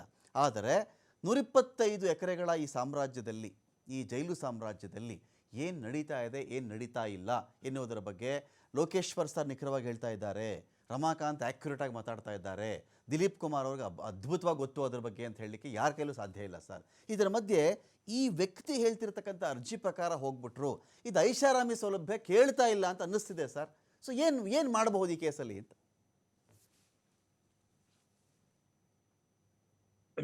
ನೋಡಿ, ಈಗ ಕೋರ್ಟು ಕೂತಿರುವಂತ ಜಡ್ಜ್ಗಳಿಗೂ ಸಾಕಷ್ಟು ಅನುಭವ ಆಗಿರೋರು, ಅವರು ಇದ್ರ ಬಗ್ಗೆ ಇತರೆ ಅನೇಕ ಜಡ್ಜ್ಗಳ ಹತ್ರ ಚರ್ಚೆನೂ ಮಾಡ್ತಾರೆ. ನಿಮ್ಗೆ ಮಾಹಿತಿ ಹೇಳ್ತಾ ಇದ್ದೀನಿ. ಯಾಕೆಂದ್ರೆ ಇಲ್ಲಿ ಒಬ್ಬ ಸೂಕ್ಷ್ಮಾತಿತ ಪ್ರಕರಣದಲ್ಲಿ ಒಬ್ಬ ಅಂದ್ರೆ ವೆರಿ ಫೆಮಿಲಿಯರ್ ಪರ್ಸನ್ ಪ್ರಶ್ನೆ ಇದ್ರಲ್ಲಿ ಇರೋದ್ರಿಂದ ಎಲ್ಲಾ ವಿಚಾರನು ನಾಳೆ ಸೂಕ್ಷ್ಮತೆಯಲ್ಲಿ ಕಾನೂನಿನ ಚೌಕಟ್ಟಲ್ಲಿ ಒಳಪಡುತ್ತೆ, ಚರ್ಚೆಗೆ ಬರುತ್ತೆ. ನಾಳೆ ನಮಗೂ ಸಮಸ್ಯೆ ಬರುತ್ತೆ. ಇನ್ನೊಂದು ಎಲ್ಲಾರ್ಗೂ ಗೊತ್ತಿದ್ದೇ ಇದ್ರ ಬಗ್ಗೆ ನಡೀತಾ ಇರೋದು. ಒಂದು ಏನ್ ಮಾಡ್ಬೋದು ಅನ್ನೋದ್ ವಿಚಾರಕ್ಕೆ ಈಗ ಆಲ್ರೆಡಿ ಒಂದು ಸ್ಪೆಷಲ್ ಕೇಸ್ ತರ ಒಂದು ಎಕ್ಸ್ಟ್ರಾ ಬೆಡ್ಶೀಟ್, ಒಂದು ಎಕ್ಸ್ಟ್ರಾ ಬೆಡ್ ಕೊಡೋ ಒಂದು ಪ್ರಯತ್ನನ ಕೋರ್ಟ್ ಏನಾದ್ರು ತೀರ್ಮಾನ ತಗೊಳೋದ್ರಿಂದನೋ, ಅಥವಾ ಆತನಿಗೆ 1 ಗಂಟೆ ಎಕ್ಸ್ಟ್ರಾ ಆಚೆಗಡೆ ಬಿಸಿಲಲ್ಲಿ ಕರ್ಕೊಂಡೋಗಿ ಸೆಕ್ಯೂರಿಟಿ ಕೊಟ್ಟು ದಿನ ಬಿಸಿಲಲ್ಲಿ ನಿಲ್ಸಿ ಕರ್ಕೊಂಡ್ಬರೋ ಪ್ರಯತ್ನಕ್ಕೋ ಅಥವಾ ವಾಕಿಂಗ್ ಮಾಡೋಕೆ ಕೇರ್ ತಗೊಳೋದು, ಇಂತ ಒಂದು ಮ್ಯಾಕ್ಸಿಮಮ್ ರಿಲ್ಯಾಕ್ಸೇಷನ್ ಕೊಡುವಂತ ಒಂದು ಸ್ಪೆಷಲ್ ಕೇಸ್ ಆಗಿ ತಗೊಳೋದಕ್ ಪ್ರಯತ್ನ ಮಾಡಬಹುದು ಬಿಟ್ರೆ ಬೇರೆ ಇನ್ನೇನ್ ಮಾಡಕ್ಕೂ ಸಾಧ್ಯ ಇಲ್ಲ. ಒಳಗಡೆ ಟ್ರೀಟ್ಮೆಂಟ್ ಅದನ್ನು ನಿಮ್ಗೆ ಗೊತ್ತಿದೆ, ಫೋಟೋಗ್ರಾಫಿಕ್ ಟ್ರೀಟ್ಮೆಂಟ್ ಅಂತ ಇದೆ. ಎಳೆ ಮಕ್ಳಿಗೆ ಬಿಸಿಲು ತಣ್ಣಗಿಡಕ್ಕಾಗಲ್ಲ ಅಂತೇಳಿ ಒಳಗೇನೆ ಕೊಡ್ತಾರೆ ಟ್ರೀಟ್ಮೆಂಟ್. ಬಿಸಿಲು ಏನು ಮೈಗೆ ಬಿಸಿ ಬರುವಂತದ್ದು, ಆ ಟ್ರೀಟ್ಮೆಂಟ್ ಅನ್ನ ಬೇಕಾದ್ರೆ ಅವ್ರಿಗೆ ಕೊಟ್ಟು ಮೈಗೆ ಎಲ್ಲೂ ಫಂಗಸ್ ಆಗದಂಗ್ ನೋಡ್ಕೊಳೋ ಪ್ರಯತ್ನನು ಏನು ಒಂದು ಮೆಥಡ್ ಆಫ್ ಮೆಡಿಕಲ್ ಸೈನ್ಸ್ ಅಲ್ಲಿ ಇರೋ ತರದಲ್ಲೂ ಮಾಡಬಹುದು. ಸರ್ ಈಗ ಅದಲ್ದಲೆ ಉಚಿತವಾಗಿ ಸಿಗೋ ಮಲಗೋದಕ್ಕೆ ಲೋಕೇಶ್ವರ್ ಸರ್, ಉಚಿತವಾಗಿ ಸಿಗೋ ಬಿಸಿಲು ಬಿಟ್ಬಿಟ್ಟು ಒಳಗಡೆ ಇಷ್ಟೆಲ್ಲ ಸರ್ಕಸ್ ಮಾಡೋ ಅವಶ್ಯಕತೆ ಇರುತ್ತಾ ಸರ್? ಫ್ರೀಯಾಗಿ ಸಿಗುತ್ತೆ ಅಲ್ಲಲ್ಲ, ಬಿಸಿಲು. Options okay okay fine sir, ನಾನು ಫೈನ್. ನಿಮ್ಗೆ ಹ್ಮ್ ಅದ್ರಲ್ಲಿ ಏನ್ ಮಾಡ್ಲೇಬೇಕು ಅಂತ ನಾನು ಹೇಳಿಲ್ಲ. 1 ಗಂಟೆ ಹೆಚ್ಚಿಗೆ ಆಯ್ತು, ಅದು ವಾಕ್ ಮಾಡ್ಲಿ, ಒಂದ್ 2-3 police nobody is losing nothing ಅಂತ ಸರ್. ಒಂದ್ ವೇಳೆ ಅದು ಮಾಡಿಬಿಟ್ರೆ ನೋಬಡಿ ಇಸ್ ಲೂಸಿಂಗ್ ನಥಿಂಗ್ ಅಂತ. ನಥಿಂಗ್ ಅಫ್ಕೋರ್ಸ್ ಅದಿರ್ಬೋದು. ಆದ್ರೆ ಕೋರ್ಟ್ ಪ್ರಾಬ್ಲಮ್ ಏನಂದ್ರೆ ಹ್ಮ್ ಇವತ್ತು ಇದು ಎಕ್ಸಾಂಪಲ್ ಆಗ್ಬಾರ್ದು ಮುಂದೆ ಬೇರೆಯವ್ರಿಗೆಲ್ಲ. ಹ್ಮ್ ಹ್ಮ್ ಈ ಎಕ್ಸಾಂಪಲ್ ಎಲ್ಲರೂ ಒಂದೊಂದು ಎಕ್ಸಾಮ್ಷನ್ಸ್ ಮತ್ತೊಂದು ಎಕ್ಸ್ಟ್ರಾ ಫೆಸಿಲಿಟೀಸ್ ಕೇಳಕ್ ಹೋದ್ರೆ ಜೈಲಲ್ಲಿ ಮ್ಯಾನೇಜ್ ಮಾಡೋದು ಕಷ್ಟ. ಓಕೆ ಅಲ್ಲಿ ಎಲ್ಲರೂ ಈಕ್ವಲ್, ಎಲ್ಲರೂ ಯೂನಿಫಾರ್ಮ್ ಆಗಿ ನೋಡ್ಕೋಬೇಕು ಅನ್ನೋದು ಪ್ರಶ್ನೆ ಇದೆ. ಓಕೆ ಯಾರೋ 2-3 ಜನ ಇದ್ದಾರೆ ಅಂತ ಅಲ್ಲ, ಅಲ್ಲಿ ಸಾವಿರಾರು ಜನ ಇದ್ದಾರೆ. ಇದೊಂದೇ ಜೈಲ, ಓಕೆ ಕರ್ನಾಟಕದ ಪ್ರತಿಯೊಂದು ಡಿಸ್ಟ್ರಿಕ್ಟ್ ಅಲ್ಲೂ ಜೈಲು ಇದಾವೆ. ಹ್ಮ್ ಅಲ್ಲಿರೋರೆಲ್ಲ ನಾಳೆ ಇದೇ ಪ್ರಶ್ನೆ ತಂದ್ರೆ ಏನ್ ಮಾಡ್ಬೇಕು? ಹ್ಮ್ ಅದು ಓಕೆ, ಅದು ನ್ಯಾಯಾಲಯದ ಪ್ರಶ್ನೆಗಳಿದೆ. ಹ್ಮ್ ಅದಕ್ಕೆ ನ್ಯಾಯಾಲಯ ಸ್ವಲ್ಪ ತುಂಬಾ ಯೋಚನೆ ಮಾಡಿ ಏನಿದೆ ಅದು ಫೆಸಿಲಿಟಿ ಮ್ಯಾನ್ಯುಯಲ್ ಇದೆ ಅದನ್ನ ಕೊಡ್ತಾ ಇಲ್ವಾ, ಅದನ್ನ ಬಗ್ಗೆ ರಿಪೋರ್ಟ್ ಕೊಡಿ, ಅದನ್ನೇ ಕೇಳಿದ್ದದು. ಓಕೆ ಅವ್ರು ರಿಪೋರ್ಟ್ ಕೊಟ್ರು, ಕಾನೂನು ಪ್ರಾಧಿಕಾರ ಎಲ್ಲ ಕೊಟ್ಟಿದ್ದಾರೆ, ಫೆಸಿಲಿಟಿ ಯಾವ್ದು ಮಿಸ್ ಆಗಿಲ್ಲ ಅಂತ ಕೊಟ್ರು. Fine. ಮತ್ ಕೋರ್ಟ್ ಏನ್ ಮಾಡೋದೈತೆ ಅವಾಗ? ಹ್ಮ್ ಸ್ಪೆಷಲ್ ಆದೇಶ ಮಾಡೋದಕ್ಕೆ ಹ್ಮ್ ಈ ಲೆವೆಲ್ ಕೋರ್ಟ್ಗಳು ರಿಸ್ಕ್ ತಾಣೋದಿಲ್ಲ. ಹ್ಮ್ ಅದೇನಾದ್ರೂ ಮತ್ತೆ ಸುಪ್ರೀಂ ಕೋರ್ಟ್ ಅಂತದೋ ಹೈಕೋರ್ಟ್ ಅಂತದೋ ಹ್ಮ್ ತಗೋಬೇಕಾಗುತ್ತೆ ವಿನ ಈ ಲೆವೆಲ್ ಕೋರ್ಟ್ಗಳು ಖಂಡಿತ ತಗೊಳೋದಿಲ್ಲ. Fine fine fine. ನಾನು ಚರ್ಚೆ ಮತ್ತೆ ಮುಂದುವರಿಸ್ತೀನಿ. ನಾನು ಮತ್ತೆ ಮುಂದುವರಿಸ್ತೀನಿ, ಬ್ರೇಕ್ ಆದ್ಮೇಲೆ ಬಿಗ್ ಫೈಟ್ ವಿಶೇಷ ಮತ್ತೆ ಮುಂದುವರಿಸ್ತಾ ಇದ್ದೀನಿ. ದಿಲೀಪ್ ಅವರು, ಈಗ ಸ್ಟಾರ್ಟಿಂಗ್ ಈಗ ಒಂದು ಕಡೆ ಮೊದಲು ಅರೆಸ್ಟ್ ಆಗಿದ್ದಾಯಿತು, ಕೆಲ ದಿನಗಳ ಕಾಲ ಜೈಲಲ್ಲಿ ಇದ್ದಿದ್ದಾಯಿತು, ರಾಜಾತಿಥ್ಯ ಸಿಕ್ಕಿದ್ದೂ ಆಯಿತು, ಅಧಿಕಾರಿಗಳು ಸಸ್ಪೆಂಡ್ ಆಗಿದ್ದೂ ಆಯಿತು, ಬಳ್ಳಾರಿ ಜೈಲು ದರ್ಶನ್ಗಾಗಿದ್ದೂ ಆಯಿತು. ಇದಾದ ಮೇಲೆ ಆನಂತರದಲ್ಲಿ ಇವರಿಗೆ ಬೇಲ್ ಸಿಕ್ತು. ಬೇಲ್ ಸಿಕ್ಕ ಮೇಲೆ ಇವರು ಆಚೆ ಬಂದರು. ಇಂದಿನಂತೆ ಜೀವನ ಶೈಲಿ, ಅಲ್ಲೆಲ್ಲೋ ಶೂಟಿಂಗ್ ಹೋಗು, ಇಲ್ಲೆಲ್ಲೋ ಹೋಗು, ಅಲ್ಲೆಲ್ಲೋ ಪಾರ್ಟಿ ಮಾಡ್ತಿದ್ರು, ಶೂಟಿಂಗ್ ಸ್ಪಾಟಲ್ಲಿ ಊಟ ಮಾಡ್ತಿದ್ರು. ಆ ಫೋಟೋನ ನೀವು ಯಾವ ಥರ ಬೇಕಾದ್ರೂ ವಿಶ್ಲೇಷಣೆ ಮಾಡ್ಬೋದು. ಮಜಾ ಉಡಾಯಿಸ್ತಾ ಇದ್ದಾರೆ, ಪಾರ್ಟಿ ಮಾಡ್ತಾ ಇದ್ದಾರೆ, ಮೋಜು ಮಸ್ತಿಲಿ ನಿರತರಾಗಿದ್ದಾರೆ, ಇಲ್ಲ ವಿದೇಶಕ್ಕೆ ಹೋಗಿದ್ದಾರೆ, ಒಂದು ಹೋಟ್ಲಲ್ಲಿ ಊಟ ಮಾಡ್ತಿದ್ದಾರೆ. ಈ 4 ವಾಕ್ಯದಲ್ಲಿ ಯಾವ್ದು ಬೇಕಾದ್ರೂ ನೀವು ಬಳಸ್ಕೋಬಹುದು. ಪಾಯಿಂಟ್ ಏನು ಅಂದ್ರೆ, ಅಲ್ಲಿಂದ ಬಂದ್ರಲ್ಲ ಮತ್ತೆ ಬೇಲೆಲ್ಲ ಕ್ಯಾನ್ಸಲ್ ಆಗಿ, ಆಗ ತೀರಾ ವಿಪರೀತವಾಗಿ ಪೊಲೀಸರ ಮೇಲೆ ದರ್ಶನ್ ಹೋಗ್ಬಿಟ್ರಾ, ನನಗೆ ಅದು ಕೊಡ್ತಾ ಇಲ್ಲ, ಇದು ಕೊಡ್ತಾ ಇಲ್ಲ. ಸ್ಟಾರ್ಟಿಂಗೇ ಸ್ವಲ್ಪ ದಿನ ತಾಳ್ಮೆಯಿಂದ ಇದ್ದಿದ್ದರೆ, ಸ್ವಲ್ಪ ಕಾಮನ್ ಸೆನ್ಸ್ ಅವತ್ತಿಗೆ ಬಳಸಿದ್ದಿದ್ರೆ ಇವತ್ತಿಗೆ ಬಿಸಿಲಿಗೆ ಅಂಗಲಾಚೆ ಪರಿಸ್ಥಿತಿ. ಅವ್ರು ಟಿಪಿಕಲಿ ಅವಾಗ ಪೊಲೀಸರು, ಜೈಲಧಿಕಾರಿಗಳು ರೂಲ್ ಬುಕ್ ಇಟ್ಕೊಂಡ್ಬಿಟ್ರ ಅಂತ ನನ್ನ ಪಾಯಿಂಟ್. ನೀವು ಹೇಳ್ದಂಗೆ ಅದು ನಿಜ ಆಗಿರ್ಬೋದು. ಕಾನೂನಿಂದ ಆಚೆಗೂ ಮಾತಾಡ್ತಾ ಇದ್ದೀನಿ ನಾನು. ಹೌದು. ಯಾಕಂದ್ರೆ ಬಂದು ಅವ್ರೇನು ಸುಪ್ರೀಂ ಕೋರ್ಟಲ್ಲಿ ಬೇಲ್ ಕ್ಯಾನ್ಸಲ್ ಆಗಿದ ತಕ್ಷಣ ಅವ್ರನ್ನ ಕಸ್ಟಡಿಗೆ ತೊಗೊಂಡ್ರು. ತೊಗೊಂಡಾಗಿ ಇಮಿಡಿಯೇಟ್ ಅವ್ರ ವಕೀಲರ ಮುಖಾಂತರ ಒಂದು ಅರ್ಜಿ ಹಾಕ್ಸ್ತಾರೆ. ಏನಂತ, ಅದು ಕೊಡ್ತಾಯಿಲ್ಲ, ಇದು ಕೊಡ್ತಾಯಿಲ್ಲ, ಅವರಿಗೆ ಸೊಳ್ಳೆ ಕಡಿತಾ ಇದೆ, ಮಲಗಕ್ಕೆ ಬಿಡ್ತಾ ಇಲ್ಲ, ಕಾಯಿಲೆ ಕೊಡ್ತಾಯಿಲ್ಲ, ಮಂಚ ಕೊಟ್ಟಿಲ್ಲ, ಹಾಸಿಗೆ ಕೊಟ್ಟಿಲ್ಲ, ತಲೆದಿಂಬು ಕೊಟ್ಟಿಲ್ಲ, ಬ್ರಷ್ ಕೊಟ್ಟಿಲ್ಲ, ಸೋಪ್ ಕೊಟ್ಟಿಲ್ಲ, ಏನೂ ಕೊಟ್ಟಿಲ್ಲ ಅಂತ ಹೇಳ್ಬಿಟ್ಟು ಒಂದು ಅಪ್ಲಿಕೇಶನ್ ಹಾಕ್ಬಿಟ್ಟು ಪೊಲೀಸವ್ರ ಮೇಲೆ ಅಲಿಗೇಷನ್ ಮಾಡಿಬಿಟ್ಟು ಒಂದು ಅಂದರೆ ಬೇಕಾಗೇ ಮಾಡ್ತಿದ್ದಾರೆ ಅನ್ನೋ ರೀತಿಯಲ್ಲಿ ಇವರು ಬಿಂಬಿಸ್ತಾರೆ. ಆ ಬಿಂಬಿಸಿದ್ದು ಏನಾಯ್ತು, ಇಷ್ಟೆಲ್ಲ ನನ್ನ ಮೇಲೆ ಹೇಳ್ತಾರಲ್ಲ, ಆಯ್ತು ಏನಿದೆಯೋ ಅದನ್ನ ಕೊಡ್ತೀನಿ, ಇಲ್ಲ ಅಂದ್ರೆ ಇಲ್ಲ, ಏನೋ ಸುಮ್ಮನೆ ಇದ್ರೆ ಜಾಸ್ತಿ ಕೊಡ್ತಾ ಇದ್ದೆ, ಇವಾಗ ಸುಮ್ಮನೆ ಇಲ್ದಲೆ ಅವರೇ ಕಿತಾಪತಿ ಮಾಡೋದ್ರಿಂದ ನಾನು ಏನು ಮ್ಯಾನ್ಯುವಲಲ್ಲಿ ಏನು ಎಲ್ರಿಗೂ ಕೊಡ್ತಾ ಇದ್ದೀನೋ ಹಂಗೆ ಕೊಡ್ತೀನಿ ಅಂತ ಹೇಳ್ಬಿಟ್ಟು ಅವ್ರು ರಿಜಿಡ್ ಆಗಿನೂ ಕೂಡ ಇರ್ಬೋದು. Correct, agri. ಸೊ ನೀವು ಹೇಳಿದಾಗೆ ಈ ಇಮಿಡಿಯೇಟ್ ನೀವು ಹೊರಗಡೆ ಹೋಗಿದ್ದವರು ಅಂದರೆ ಸ್ವಲ್ಪ ಸಾರ್ವಜನಿಕ ಜೀವನಕ್ಕೆ ಮತ್ತೆ ಬರ್ತಾ ಇದ್ದವ್ರನ್ನ ತಗೊಂಡೋಗಿ ಮತ್ತೆ ನೀವು ಜೈಲ್ ಒಳಗಡೆ ಕೂರಿಸಿದ್ರೆ, ಆ ಮೊದಲು ಇದ್ದಂಥ ಅಪವಾದ ಏನಿತ್ತು, ಜೈಲಿನ ಅಧಿಕಾರಿಗಳು ಇವರಿಗೆ ರಾಜಕೀಯ ಕೊಟ್ಬಿಟ್ಟು ಎಲ್ಲ ಸಸ್ಪೆಂಡ್ ಆಗಿದ್ದು, ಅಲ್ಲಿರ್ತಕ್ಕಂಥ ಅಧಿಕಾರಿಗಳು ಕೂಡ ನಾನೇನಾದ್ರು ಇವಾಗ ಸಡನ್ ಆಗಿ ಕೊಟ್ರೆ ನಾನು ಕೂಡ ಮನೆಗೆ ಹೋಗ್ತೀನಿ ಅಂತ ಹೆದರಿ ಅವರಿಗೆ ಒಂದೇ ರೂಮಲ್ಲಿ ಕೂಡಾಕಿನೂ ಕೂಡ ಇರ್ಬೋದು. ಆ ಕೂಡಾಕಿದ್ರಿಂದ ಅವ್ರ ವಕೀಲರಿಗೆ ಈ ರೀತಿ ಮಾಹಿತಿಯನ್ನು ಕೂಡ ಕೊಟ್ಟಿರ್ಬೋದು. ಸೊ ಒಂದು ತಾಳ್ಮೆಯಿಂದ ಅವ್ರೇನಾದ್ರು ಸ್ವಲ್ಪ ಇದ್ದಿದ್ರೆ, ಸೊ ಅವ್ರದ್ದು ರಿಕ್ವೆಸ್ಟ್ ಪ್ರಕಾರ ಅಲ್ಲಿನ ಜೈಲಿನ ಅಧಿಕಾರಿಗಳು ಅವರಿಗೆ ಬೇಸಿಕ್ ಏನು ಬೇಕಾಗಿತ್ತು ಅದನ್ನು ಕೊಡ್ತಾ ಇದ್ರೇನೋ ಇದನ್ನು ಕೇಳೋ ಪರಿಸ್ಥಿತಿ ಬರ್ತಾ ಇರಲಿಲ್ಲ ಅಂತ ನನಗೂ ಭಾವನೆ ಬರುತ್ತೆ. ಸೊ ಪ್ರಾಕ್ಟಿಕಲ್ ಆಗಿ ಹಿಂದೆ ಏನಾಗಿದೆ ಮುಂದೆ ಏನಾಗಿದೆ ನಮಗಂತೂ ಗೊತ್ತಾಗಲ್ಲ. ನಾವು we have to go by what the court says and what he is asking, that we have to believe that absolutely there is nothing to for him at least for peaceful stay in the jail ಅಂತ ಹೇಳ್ಬೋದು ಅಷ್ಟೇ. Fine. Lokeshwar sir, ಈಗ ಒಬ್ಬ ಮನುಷ್ಯ ಒಂದು ಕಡೆ claim ಮಾಡ್ತಾರೆ, ನನಗೆ ಫಂಗಸ್ ಬಂದುಬಿಟ್ಟಿದೆ, ಅಥವಾ ಮನುಷ್ಯನ ಫಂಗಸ್ ಬರೋ ಸ್ಟೇಜಲ್ಲಿ ನಾವು ನೋಡಿದ್ರೆ ಹೆಚ್ಚು ಕಡಿಮೆ ಹಿಮ್ಮಡಿಗಳು ಒಡೆದೋಗ್ಬಿಟ್ಟಿರ್ತವೆ ಸರ್. ಹಿಮ್ಮಡಿಗಳು ಬಿರುಕು ಬಿಟ್ಬಿಟ್ಟಿರ್ತವೆ, ಪಾದಗಳು ಬಿರುಕು ಬಂದುಬಿಟ್ಟಿರ್ತವೆ, ಅದರೊಳಗೂ ಫಂಗಸ್ ಆಗ್ಬೋದು ಕೆಲವರಿಗೆ. ನಾನು ಅದನ್ನು ಅಲ್ಲಿಗಳಿಯಲ್ಲ, ಅದನ್ನು ಕ್ಲೀನ್ ಮಾಡ್ಕೊಳ್ಳೋಕ್ಕೂ ಆಗಲ್ಲ ಅಲ್ಲಿ ಆ ಸೆಲ್ ಒಳಗಡೆ, ಅಂತ ಒಂದು ಪರಿಸ್ಥಿತಿ ಬಂದುಬಿಡುತ್ತೆ. ಇದ್ರ ಮಧ್ಯೆ ನನ್ನೊಂದು ಪಾಯಿಂಟ್ ಏನು ಅಂತ ಹೇಳಿದ್ರೆ, ಒಂದು ವೇಳೆ ಪರಿಸ್ಥಿತಿ ಹೀಗಿದ್ರೆ ಮನುಷ್ಯ ಸ್ವಲ್ಪ ಜೋರಾಗಿ ಮಾತಾಡಿ. ಈಗ ಈ ಮನುಷ್ಯನಿಗೆ ಒಂದು ಫಂಗಸ್ ಬಂದಿದೆ ಅಂತ ಒಂದು ವರದಿ, ಫಂಗಸ್ ಅಂತ ಅವ್ರು ಹೇಳ್ಕೊಳ್ತಾ ಇರೋದು. ಕಾಲಿಗೂ ಬಂದಿರಬಹುದು, ಕೈಗೂ ಬಂದಿರಬಹುದು, ಹಿಮ್ಮಡಿ ಒಳಗೂ ಒಡೆದು ಹೋಗಿ ಅದು ಪಾದ ಬೆರಕ್ಬಿಟ್ಟು ಬಂದಿರಬಹುದು. ಇನ್ನೊಂದು ಪಾಯಿಂಟ್ ಏನು ಅಂತ ಹೇಳಿದ್ರೆ, ಒಬ್ಬ ಮನುಷ್ಯ 14 kg ಕಡಿಮೆ ಆಗ್ತಾನಲ್ಲ, ಇದನ್ನು ಕೋರ್ಟ್ ಏನಂತ ಕನ್ಸಿಡರ್ ಮಾಡುತ್ತೆ? ಆಚೆ ಚೆನ್ನಾಗಿ ತಿಂತಾ ಇದ್ದ, ಒಳಗಡೆ ತಿನ್ನೋಕ್ಕೇನು ಕಮ್ಮಿ ಕೊಟ್ಟಿಲ್ಲ, ಆರೋಗ್ಯಕ್ಕೆ ಎಷ್ಟು ಬೇಕೋ ಅಷ್ಟು ಕೊಡ್ತಾ ಇದ್ದಾರೆ, ಅದಕ್ಕೆ ಅವನು ಸಣ್ಣ ಆಗಿದ್ದಾನೆ. ಇವೆಲ್ಲ ಆ ರೀಸನ್ ಅದು ಕಂಪೇರ್ ಮಾಡ್ಬೋದಾ ಸರ್ ಆ ವಿಚಾರದಲ್ಲಿ? ನೋಡಿ, ವೆಯ್ಟ್ ಕಡಿಮೆ ಆಗಕ್ಕೆ ರೀಸನ್ಸ್ ಬೇರೆ ಬೇರೆ ಇರುತ್ತೆ. ಅದರಲ್ಲೂ ಮುಖ್ಯವಾಗಿ ಆಹಾರ ಪದ್ಧತಿ. ಆಹಾರ ಪದ್ಧತಿಯಲ್ಲಿ ಬದಲಾವಣೆಗಳಾದ್ರೆ ಆಟೋಮೆಟಿಕ್ ಆಗಿ ಕಡಿಮೆ ಆಗ್ತಾರೆ. ಬರೀ 4 ದಿವಸಕ್ಕೆ ಈಗ ಕೆಲವು ಪ್ರಕೃತಿ ಚಿಕಿತ್ಸಾಲಯಗಳಿಗೆ ಹೋದ್ರೆ ನೀವು ಹೋದ 4 ದಿವಸಕ್ಕೆ ಕಂಪಲ್ಸರಿ ಆಗಿ 4 kg ಇಳಿದೋಗ್ಬಿಡ್ತೀರ. ಒಂದು 2 ಮಸಾಜು 3 ದಿವಸ ಊಟಕ್ಕೆ 4 kg ಹೊರಟೋಗ್ಬಿಡ್ತೀರ ನೀವು. ಅಲ್ಲಿ ಆ ಕೊಡೋ ಊಟ ಹೊಟ್ಟೆ ತುಂಬಾ ಕೊಡ್ತಾರೆ, ಆದ್ರೂ ಇಳಿತೀರ ನೀವು. ಯಾಕೆಂದ್ರೆ ಆ ಫುಡ್ ಏನಿದೆ ಅವೆಲ್ಲವೂ ಬೇರೆ ಪ್ರೋಟೀನ್ ಇಲ್ದವು, ಜಸ್ಟ್ ಕಾರ್ಬೋಹೈಡ್ರೇಟ್. ಈಗ ಮಿಲೆಟ್ಸ್ ಅಂತ ಕೊಡ್ತಾರೆ, ಹೊಟ್ಟೆ ತುಂಬುತ್ತೆ, ಅದೇ ದಪ್ಪ ಕೊಡಲ್ಲ ಅವು.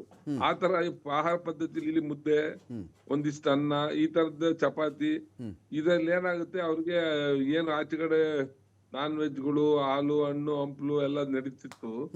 ಆ ನೀರ್ಮೈ ಇಲ್ಲಿ ಇರಕ್ಕಾಗಲ್ಲ, ನೀರ್ಮೈ ಹೋಗ್ಬಿಡುತ್ತೆ. ಅದು 10 kg ಇಳಿಬಹುದು, 15 kg ಇಳಿಬಹುದು. 4 ಸತಿ ಏನಾದ್ರೂ ಅವ್ರಿಗೆ ಲೂಸ್ ಮೋಷನ್ ಆಯ್ತು ಅಂದ್ರೆ 7-8 kg ಇಳಿದು ಹೋಗ್ಬಿಡ್ತಾರೆ. ಆರೋಗ್ಯದ ವಿಚಾರಗಳಲ್ಲಿ ವೆಯ್ಟ್ ಇಳಿಯೋದಕ್ಕೆ ಬೇರೆ ಬೇರೆ ಕಾರಣಗಳಿದಾವೆ. ಈ 17 kg ಎಷ್ಟು ದಿವಸಕ್ಕೆ ಇಳಿದಿದೆ?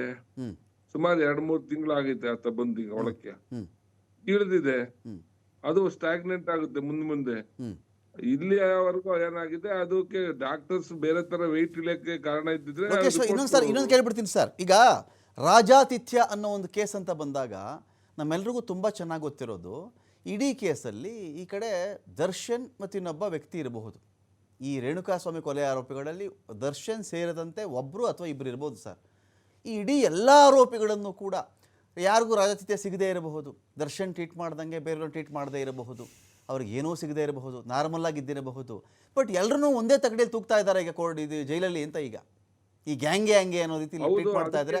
ಅಲ್ಲಿ ಕಾರ್ ಓಡಿಸೋನು ಇದ್ದಾನೆ ಸರ್, ಕಾರ್ ಓಡಿಸೋನು ಇದ್ದಾನೆ, ಒಬ್ಬ ಸಾಫ್ಟ್ವೇರ್ ಇಂಜಿನಿಯರು ಇದ್ದಾನಲ್ಲಿ, ಆಯ್ತಾ, ಯಾರೋ ಅಭಿಮಾನಿನೂ ಇದ್ದಾನೆ, ಯಾವುದೋ ಒಂದು 3-4 ಜನ ಇವ್ರು ಹೇಳ್ದಂಗೆ ಕೇಳಿದವರು ಇದ್ದಾರೆ. ಇದ್ರ ಮಧ್ಯದಲ್ಲಿ ಆ ಬೈಫರ್ಕೇಷನ್ ಬರಲ್ವಾ ಇದರಲ್ಲಿ ಅಂತ? ಇಲ್ಲ, ಆತರ ಇದ್ರೆ ಅವರೆಲ್ಲ ಅಪ್ಲಿಕೇಶನ್ ಹಾಕ್ಬೇಕಿತ್ತಲ್ಲ ಇವ್ರ ಜೊತೆ. ಅವ್ರು ಅಪ್ಲಿಕೇಶನ್ ಹಾಕ್ಬೇಕಿತ್ತಲ್ಲ, ನಮಗೂ ಸರಿಯಾಗಿ ಊಟ ಕೊಡ್ತಿಲ್ಲ, ಸರಿಯಾಗಿ ಇದ್ ಮಾಡ್ತಿಲ್ಲ, ನಮಗೂ ಬೆಡ್ ಬೇಕು ಅದ್ ಬೇಕು ಅಂತ. ಅವ್ರ್ಯಾಕೆ ಆಗ್ತಿಲ್ಲ? ಇವ್ರೊಬ್ರು ಯಾಕೆ ಆಗ್ತಾ ಇದಾರೆ? ಹೌದಲ್ವಾ? ಅವ್ರ ಲಾಯರ್ಸ್, ಇವ್ರ ಲಾಯರ್ಸ್ ಎಲ್ಲ ಗೊತ್ತಾಗ ಒಬ್ರಿಗೊಬ್ರು ಮಾತಾಡ್ಕೊಂಡಿದ್ದಾರೆ, ಅಪ್ಲಿಕೇಶನ್ ಎಲ್ಲದಕ್ಕೂ ಹಾಕೋದು. ಮತ್ತೆ ಅವ್ರ ಯಾಕೆ ಇದ್ ಮಾಡ್ತಿಲ್ಲ ಸರ್? ಇಲ್ಲಿ ಇನ್ನೊಂದು ವಿಚಾರ ಬರ್ತಾನೆ, ದಿಲೀಪ್ ಸರ್. ದಿಲೀಪ್ ಅವ್ರು ಕೇಳ್ಬಿಡ್ತೀನಿ. ದಿಲೀಪ್ ಅವ್ರಿಗೆ ಏನಾಗ್ಬಿಡುತ್ತೆ, ಈ ರೇಣುಕಾಸ್ವಾಮಿ ಕೇಸಲ್ಲಿ SPP ಒಬ್ಬರೇ ಫುಲ್, ರೇಣುಕಾಸ್ವಾಮಿ ಅಂದರೆ ಪ್ರಸನ್ನಕುಮಾರ್ ನಿಂತ್ಕೊಂಡ್ಬಿಡ್ತಾರಲ್ಲಿ. ಈ ಕೇಸ್ ಇದೆಯಲ್ಲ, 17 ಜನ ಅಂದರೆ 17 ಲಾಯರು ಇರಬಹುದು, ಯಾರೋ 2-3 ಒಬ್ಬರೇ ಲಾಯರು ಇರಬಹುದು. ಹೀಗಿದ್ದಾಗ ಒಬ್ಬೊಬ್ಬ ಲಾಯರ್ ಕಡೆ ಒಂದು ಸಲಹೆ ಬರಬಹುದು. ಇಲ್ಲೇನಾಗುತ್ತೆ, ಒಂದಿಡೀ ಟೀಮ್ಗೆ ಒಬ್ಬರು ವಕೀಲರಾದಾಗ ಬೇರೆ ಕಥೆ ಬರಬಹುದು, ಒಬ್ಬನಿಗೆ ಆದಾಗ ನಿನ್ನೊಬ್ಬನ ಬಚಾಯಿಸ್ಬಿಡ್ತೀನಿ ಕಣೋ ನಾನು, ಉಳಿದವ್ರು ಏನಾದರೂ ಆಗಲಿ ಅನ್ನೋ ಆ್ಯಂಗಲಲ್ಲೂ ಇರಬಹುದು. ಇದರ ಅನೇಕರಿಗೆ ಅವ್ರಿಗೂ ಬಿಸಿಲು ಸಿಗ್ತಿಲ್ವೋ, ಸರಿಯಾಗಿ ಊಟ ಸಿಗ್ತಿಲ್ವೋ ನಮಗೆ ಗೊತ್ತಿಲ್ಲ. ಈ ಹಿಂದೆ ಈ ಥರ ರಾಜಾತಿಥ್ಯ ಅಂತ ಆಗಿಬಿಟ್ಟಿತ್ತು. ಇವಾಗ ನಾವು ಇಲ್ಲಿ ಏನು ಕೇಸ್ ಹಾಕಕ್ಕೆ ಹೋದರೆ, ಏನು ಜೈಲಧಿಕಾರಿ ಮೇಲೆ ನಾವು ಒಂದು ಕೇಸ್ ಮಾಡೋಕ್ಕೆ ಹೋದರೆ ನಮ್ಗೆ ಇನ್ನೇನು ಕಾದಿದೆಯೋ ಅಂಥ ದರ್ಶನ್ಗೆ ಏನೂ ಆಗ್ತಾ ಇಲ್ಲ, ಏನೂ ಮಾಡ್ತಿಲ್ಲ ಅಂದಮೇಲೆ ನಮ್ಮನ್ನು ಇವ್ರು ಬಿಡ್ತಾರಾ? ಈ ಭಯದಲ್ಲೂ ಇದ್ದಿರಬಹುದಲ್ವ ಅವರು? ಹಾಗಿಲ್ಲ. ಇವಾಗ ಎಲ್ಲ ಆರೋಪಿಗಳನ್ನ ಒಂದೇ ಸೆಲ್ಲಲ್ಲಿ ಇಟ್ಟಿದ್ರೆ ಆ ಥರ ಬರ್ತಾ ಇತ್ತು ಕ್ವಶನ್. ಹೌದಪ್ಪ, ಇವ್ರಿಗೆ ಬಿಸ್ಲಿಲ್ಲ ಅಂದ್ರೆ ಅವ್ರಿಗೂ ಬಿಸ್ಲಿಲ್ವಾ ಅಂತ ಹೇಳ್ಬಿಟ್ಟು. ಅಂದ್ರೆ ಈ ಎಲ್ಲ ಕೇಸ್ನ ದರ್ಶನ್ ಸೆಲ್ಲಲ್ಲಿ ಒಂದು 5-6 ಜನ ಇರಬೇಕೇನೋ. ಈಗ ಒಂದು 5-6 ಜನ ಇರಬೇಕು ಮಟ್ಟಿಗೆ. ಈ ಕೇಸಿಗೆ ಸಂಬಂಧಪಟ್ಟಂಥವ್ರು ಬೇರೆ ಯಾರಿದ್ದಾರೆ ಅಂತ ಹೇಳ್ಬಿಟ್ಟು ನನಗೆ ಗೊತ್ತಿಲ್ಲ. ಸೊ ಒಂದಿರ್ಬೋದು, ದರ್ಶನ್ ಜೊತೆ ಬೇರೆ ಆರೋಪಿತರು ಈ ಸೆಲ್ಲಲ್ಲಿ ಇಲ್ದಲೇ ಇರಬಹುದು. ಒಂದು. ಎರಡನೇ ವಿಚಾರ, ಈ ವೆದರ್ಗೆ ಅವರು ಬಾಡಿ ಹೊಂದಾಣಿಕೆ ಆಗಿರ್ಬೋದು, ಅವ್ರಿಗೇನೋ ಇದ್ರ ಅವಶ್ಯಕತೆ ಇದೆ ಅಂತ ಅನಿಸ್ದಲೇ ಇರ್ಬೋದು. ಓಕೆ. ಸೊ ಹಾಗಾಗಿ ಅರ್ಜಿ ಹಾಕ್ದಲೇ ಇರ್ತಾರೆ. ಸೊ ನಾವು ಅದನ್ನ ಒಂದೇ ಪ್ಯಾರಾಮೀಟರ್ ಅಳೆಯೋಕ್ಕಾಗಲ್ಲ, ಇವರಿಗೂ ಆಗಿದೆ ಅವ್ರಿಗೂ ಆಗ್ಬೋದು ಅಂತ ಹೇಳ್ಬಿಟ್ಟು. ಹಾಗಾಗಿ it may differs for each and every accused. I cannot expect that every accused should file ಅಂತ ಹೇಳ್ಬಿಟ್ಟು, ಅಥವಾ because the other accused did not file so ಈ ಸೇಯಿಂಗ್ ಫಾಲ್ಸ್ ಅಂತ ನಾವು ಹೇಳಕ್ಕಾಗಲ್ಲ. ಕರೆಕ್ಟ್. ಹಾ, ಬೇರೆಯವರು ಫೈಲ್ ಮಾಡಿಲ್ಲ ಅಂದ್ರೆ ಅವರೆಲ್ಲ ಚೆನ್ನಾಗಿದ್ದಾರೆ ಅಂತ ಅರ್ಥ ಆಗ್ಬೇಕು. ಅರ್ಥ ಅಲ್ಲ. ಕರೆಕ್ಟ್. ಅವ್ರೇನೋ ಅಡ್ಜಸ್ಟ್ ಮಾಡ್ಕೊಂಡಿದ್ದಾರೆ ಆಗಂತ ಇವ್ರು ಯಾಕೆ ಅಡ್ಜಸ್ಟ್ ಮಾಡ್ಕೋಬೇಕು? ಅವ್ರಿಗೆ ಏನ್ ಬೇಕೋ ಅದನ್ನ ಕೇಳಿದ್ದಾರೆ. ರಾಜತಿಥ್ಯ ತಗೊಂಡ ದರ್ಶನ ಇರ್ಬೋದು, ಉಳ್ದವ್ರ ಕತೆ ಏನಿದ್ರಲ್ಲಿ ಅಂತ. ಹೌದು. ಆದ್ರೆ ಅವರು ಅದನ್ನ ನೀವ್ ಹೇಳ್ದಂಗೆ ಅಕಸ್ಮಾತ್ ಇವರನ್ನ ಕೇಳಕ್ ಹೋಗಿ ಕಂಪ್ಲೇಂಟ್ ಮಾಡಕ್ ಹೋದ್ರೆ ಅವ್ರಿಗೆ ಇವಾಗ ಸಿಗ್ತಿರೋದು ಸಿಗ್ದಲ್ಲ ಇರ್ಬೋದು. ಆ ಭಯನೂ ಇರುತ್ತೆ ಅವ್ರಿಗೆ, ದರ್ಶನ ಅರಗಿಸ್ಕೋಬಹುದೇನೋ ಅದನ್ನ. ಹೌದು. ಸೊ ಹಂಗಾಗಿ ಇವ್ರು ಇವಾಗ ಕೇಳ್ಬಿಟ್ಟು ಇವಾಗ ಏನ್ ಸ್ಟ್ರಿಕ್ಟ್ ಆಗಿ ಬರೀ ಕಂಬ್ಳಿ ಮತ್ತೆ ಇದನ್ನ ಕೊಡ್ತಾ ಇದಾರೋ, ಓಕೆ. ಸೊ ಅವರಿಗೂ ಅಟ್ಲೀಸ್ಟ್ ಇನ್ನೇನಾದ್ರು ಏನಪ್ಪ ಈ ಕೇಸನ್ನು ಅಂತ ಬಿಟ್ಟು ಯಾರಾದ್ರೂ ಒಂದ್ ಸ್ವಲ್ಪ ಹಾಸಿಗೆ ಕೊಟ್ಟಿದ್ದು ಅದನ್ನ ಕಿತ್ಕೊಳ್ಳೋ ಚಾನ್ಸಸ್ ಇರುತ್ತೆ. ಓಕೆ. ಸೊ ಹಂಗಾಗಿ ನಾವ್ ಯಾಕೆ ಹಾಕಿಲ್ಲ, ಯಾಕೆ ಹಾಕಿದ್ರೆ ಅಂತ ಹೇಳ್ಬಿಟ್ಟು ಅಸ್ಯೂಮ್ ಮಾಡ್ಲಿಕ್ಕೆ ಬರಲ್ಲ. ಸೊ ನಾವ್ ಏನಪ್ಪ ಅಂದ್ರೆ ಇವಾಗ ನಮ್ ಕಣ್ಣಿಗೆ ಏನ್ ಕಾಣ್ತಾ ಇದೆ. ಲೋಕೇಶ್ವರ್ ಸರ್ ಹೇಳಿ. ದಿಲೀಪ್ ಅವ್ರೆ, ಸರ್ ದಿಲೀಪ್ ಅವ್ರೆ, ಯಾವ್ದೇ ಅಧಿಕಾರಿ ಕೊಟ್ಟಿರೋದನ್ನ ಕಿತ್ಕೊಳ್ಳೋ ಪ್ರಶ್ನೆ ಎಲ್ಲೂ ಬರೋದಿಲ್ಲ. ಮಿನಿಮಮ್ ಫೆಸಿಲಿಟಿ ಏನ್ ಕೊಟ್ರೆ ಅದ್ ಕೊಡ್ತಾರೆ. ಎಕ್ಸ್ಟ್ರಾ ಕೊಡ್ಬೇಕು ಅನ್ನೋ ಮನ್ಸು ನಿಂತು ಹೋಗ್ಬೋದು ಅಷ್ಟೇ ವಿನ ಏನಾದ್ರು ಓಲಿ ಕೊಡೋಣ ಇವ್ರಿಗೂ ಪಾಪ ಅಂತ ಏನಾದ್ರು ಎಕ್ಸ್ಟ್ರಾ ರಿಸ್ಕ್ ತಗೊಂಡ್ ಮಾಡ್ತಾರಲ್ಲ, ಆ ಕೆಲ್ಸಗಳು ನಿಂತು ಹೋಗ್ಬಿಟ್ಟಿದಾವೆ ಈಗ.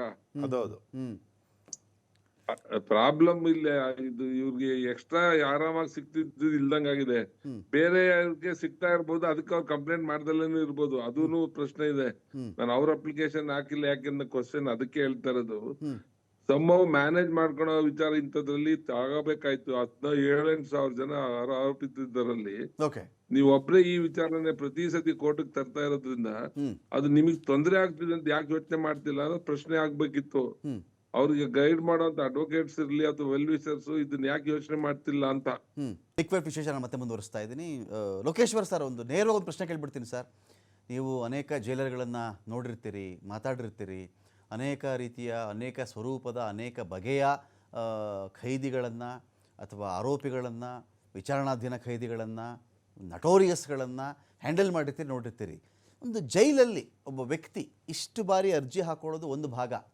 ಈ ಥರ ಅರ್ಜಿ ಹಾಕದೆ ಒಂದು ಮಿನಿಮಮ್ ಸೌಲಭ್ಯ ಸಿಗಬೇಕು ಅಂದರೆ ಏನು ಮಾಡಬೇಕು ಒಬ್ಬ ವ್ಯಕ್ತಿ? ನಾನು ನಮ್ಮ ಜೈಲ್ ಮ್ಯಾನ್ಯಲ್ ಕೇಳ್ತಾ ಇಲ್ಲ, ಈಗ ಜೈಲ್ ಮ್ಯಾನ್ಯಲ್ ಬಿಟ್ಬಿಡಿ, ಇಂಥದ್ದೇನೋ ಒಂದು ಸೌಲಭ್ಯ ಬೇಕು ಅಂತ ನನಗೆ ಹೇಳಿದಾಗ ಫಸ್ಟ್ ಆ ವ್ಯಕ್ತಿ ಏನು ಮಾಡಬೇಕು, ಹೇಗಿರಬೇಕು ಜೈಲ್ ಒಳಗಡೆ ಅಂತ? ಮನೆಯಲ್ಲಿ ಅಡ್ಜಸ್ಟ್ ಮಾಡ್ಕೊಳೋದು ಕಲ್ತ್ಕೋಬೇಕು ಫಸ್ಟು. ಅಲ್ಲಿಯ ಅಧಿಕಾರಿಗಳ ಮನಸ್ಸನ್ನ ಗೆಲ್ಲೋ ಪ್ರಯತ್ನ ಮಾಡ್ಬೇಕು ಈಗ ಸದ್ಯಕ್ಕೆ. ಓಕೆ. ನಾನು ಆರೋಪ ಮಾಡಿರೋದ್ರಲ್ಲಿ ಈ ತರ ಆಗಿದೆ, ಈ ತರ ನಡ್ಕೊಂಡ್ಬಿಟ್ಟಿದ್ದೀನಿ ಅನ್ನೋದನ್ನ ಕನ್ವಿನ್ಸ್ ಆತನೂ ಆಗಿ ಅಧಿಕಾರಿಗಳಿಗೂ ಕನ್ವಿನ್ಸ್ ಮಾಡಬೇಕು. ನನಗೊಂದ್ ಸ್ವಲ್ಪ ಮಿನಿಮಮ್ ಅಂತ ಏನಿದೆ ಅದಕ್ಕಿಂತ ಒಂದ್ ಚೂರು ಸಹಾಯ ಮಾಡಿ ಅಂತ ಕೇಳ್ಕೊಂಡು ಸಾಲ್ವ್ ಮಾಡ್ಕೋಬೇಕು. ಇಲ್ಲ ಕೋರ್ಟ್ ಏನಾದ್ರು ಯೋಚನೆ ಮಾಡಿ ಎಕ್ಸ್ಟ್ರಾ ಒಂದು ಸ್ಪೆಷಲ್ ಕೇಸ್ ಅಂತ ಆರ್ಡರ್ ಮಾಡ್ಬೇಕು. ಈ ಆಪ್ಷನ್ ಬಿಟ್ರೆ ಬೇರೆ ಏನು ಮಾಡಕ್ ಸಾಧ್ಯ ಇಲ್ಲ ಅಲ್ಲಿ. ಅವ್ರ ಹೊರಗಡೆಯಿಂದ ತರ್ಸ್ಕೊಂಡು ಮಾಡಕ್ ಅಲ್ಲಿ ಇನ್ನೊಂದು ಕೈಲಂತೂ ಟೋಟಲಿ ರಿಸ್ಟ್ರಿಕ್ಷನ್ ಇದೆ ಈಗ. ಇವ್ರ ಮೇಲೆ ತುಂಬಾ ವಾಚ್ ಇರೋದ್ರಿಂದ ಅದೆಲ್ಲ ನಡೆಯಲ್ಲ. ಈ ಎರಡೇ ಆಪ್ಷನ್ ಇರೋದು. ಹಣ್ಣು ಸಿಗ್ತಿರ್ಬೋದಾ ಈಗ ಹೊರಗಡೆಯಿಂದ? ಹಣ್ಣು ಸಿಗ್ತಿರ್ಬೋದು, ಏನೋ ಒಂದು ಫೋನ್ ಕಾಲ್ ಮಾಡಕ್ ಒಂದು ಅವಕಾಶ ಮಾಡ್ಕೊಡ್ಬಹುದು ಜೈಲ್ದು. ಈ ಮುಲಾಕಾತ್ ಒಂದು ಅವಕಾಶ ಇರ್ಬೋದು ಅಷ್ಟೇ ಅಲ್ವಾ ಸರ್? ಈ ಮುಲಾಕಾತ್ ಒಂದಿರುತ್ತೆ, ಒಂದು ಫೋನ್ ಕಾಲ್ ಒಂದು ಅವಕಾಶ ಇರ್ಬೋದು, ಹೊರಗಡೆ ಹಣ್ಣು ತಂದು ಕೊಟ್ರೆ ತಿನ್ಬಹುದು ಅಷ್ಟೇ. ಹೌದೌದು. ಈ ಮುಲಾಕಾತಲ್ಲಿ ವಿಡಿಯೋ ಕಾಲ್ ಮಾಡ್ಕೋಬಹುದು ಈ ಮುಲಾಕಾತಲ್ಲಿ ಅಂತ ಬಂದಾಗ.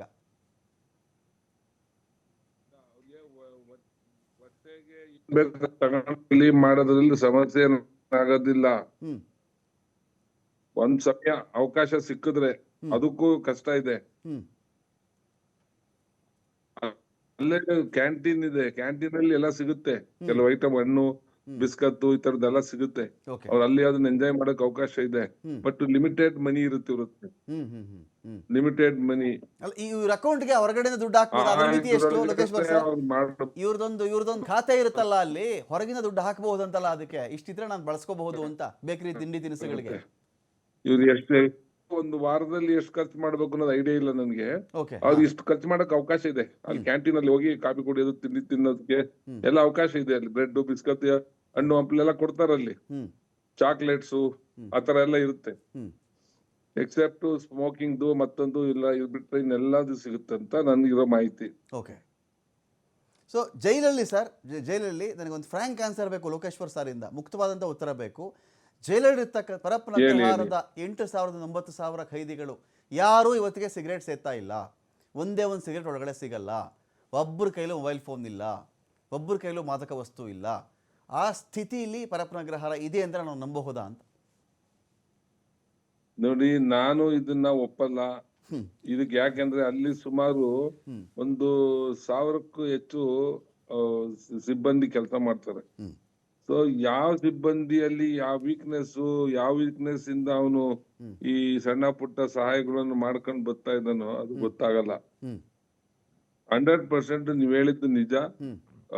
100ಕ್ಕೆ 100 ಭಾಗ ಕ್ಲೀನ್ ಆಗಿದೆ ಅಂತ ನಾನು ಒಪ್ಪಕ್ ಆಗೋದಿಲ್ಲ. ಅದು ಯಾರು ಒಪ್ಪಲ್ಲ, ಇನ್ಕ್ಲೂಡಿಂಗ್ ಆ ADGP ದಯಾನಂದ್ ಅವ್ರು ಸಹ ಒಪ್ಪೋದಿಲ್ಲ. ನಮ್ಮಲ್ಲಿ ಪಕ್ಕ 100% ಇದೆ ಅಂತ ಅವ್ರಿಗೂ ಹೇಳಕ್ ಆಗೋದಿಲ್ಲ. ಎಲ್ಲ ಸಣ್ಣ ಪುಟ್ಟ ಸಿಗರೇಟ್, ಹಣ್ಣು ಪಣ್ಣು, ಜೋಬಲ್ಲಿ ಚಾಕ್ಲೇಟ್ ಇಕ್ಕೊಂಬಂದ್ ಕೊಟ್ಟಿರೋದು ಮಾಡಿರೋದು ಬೇರೆ ಬೇರೆ ತರದವು ಇರ್ಬೋದು.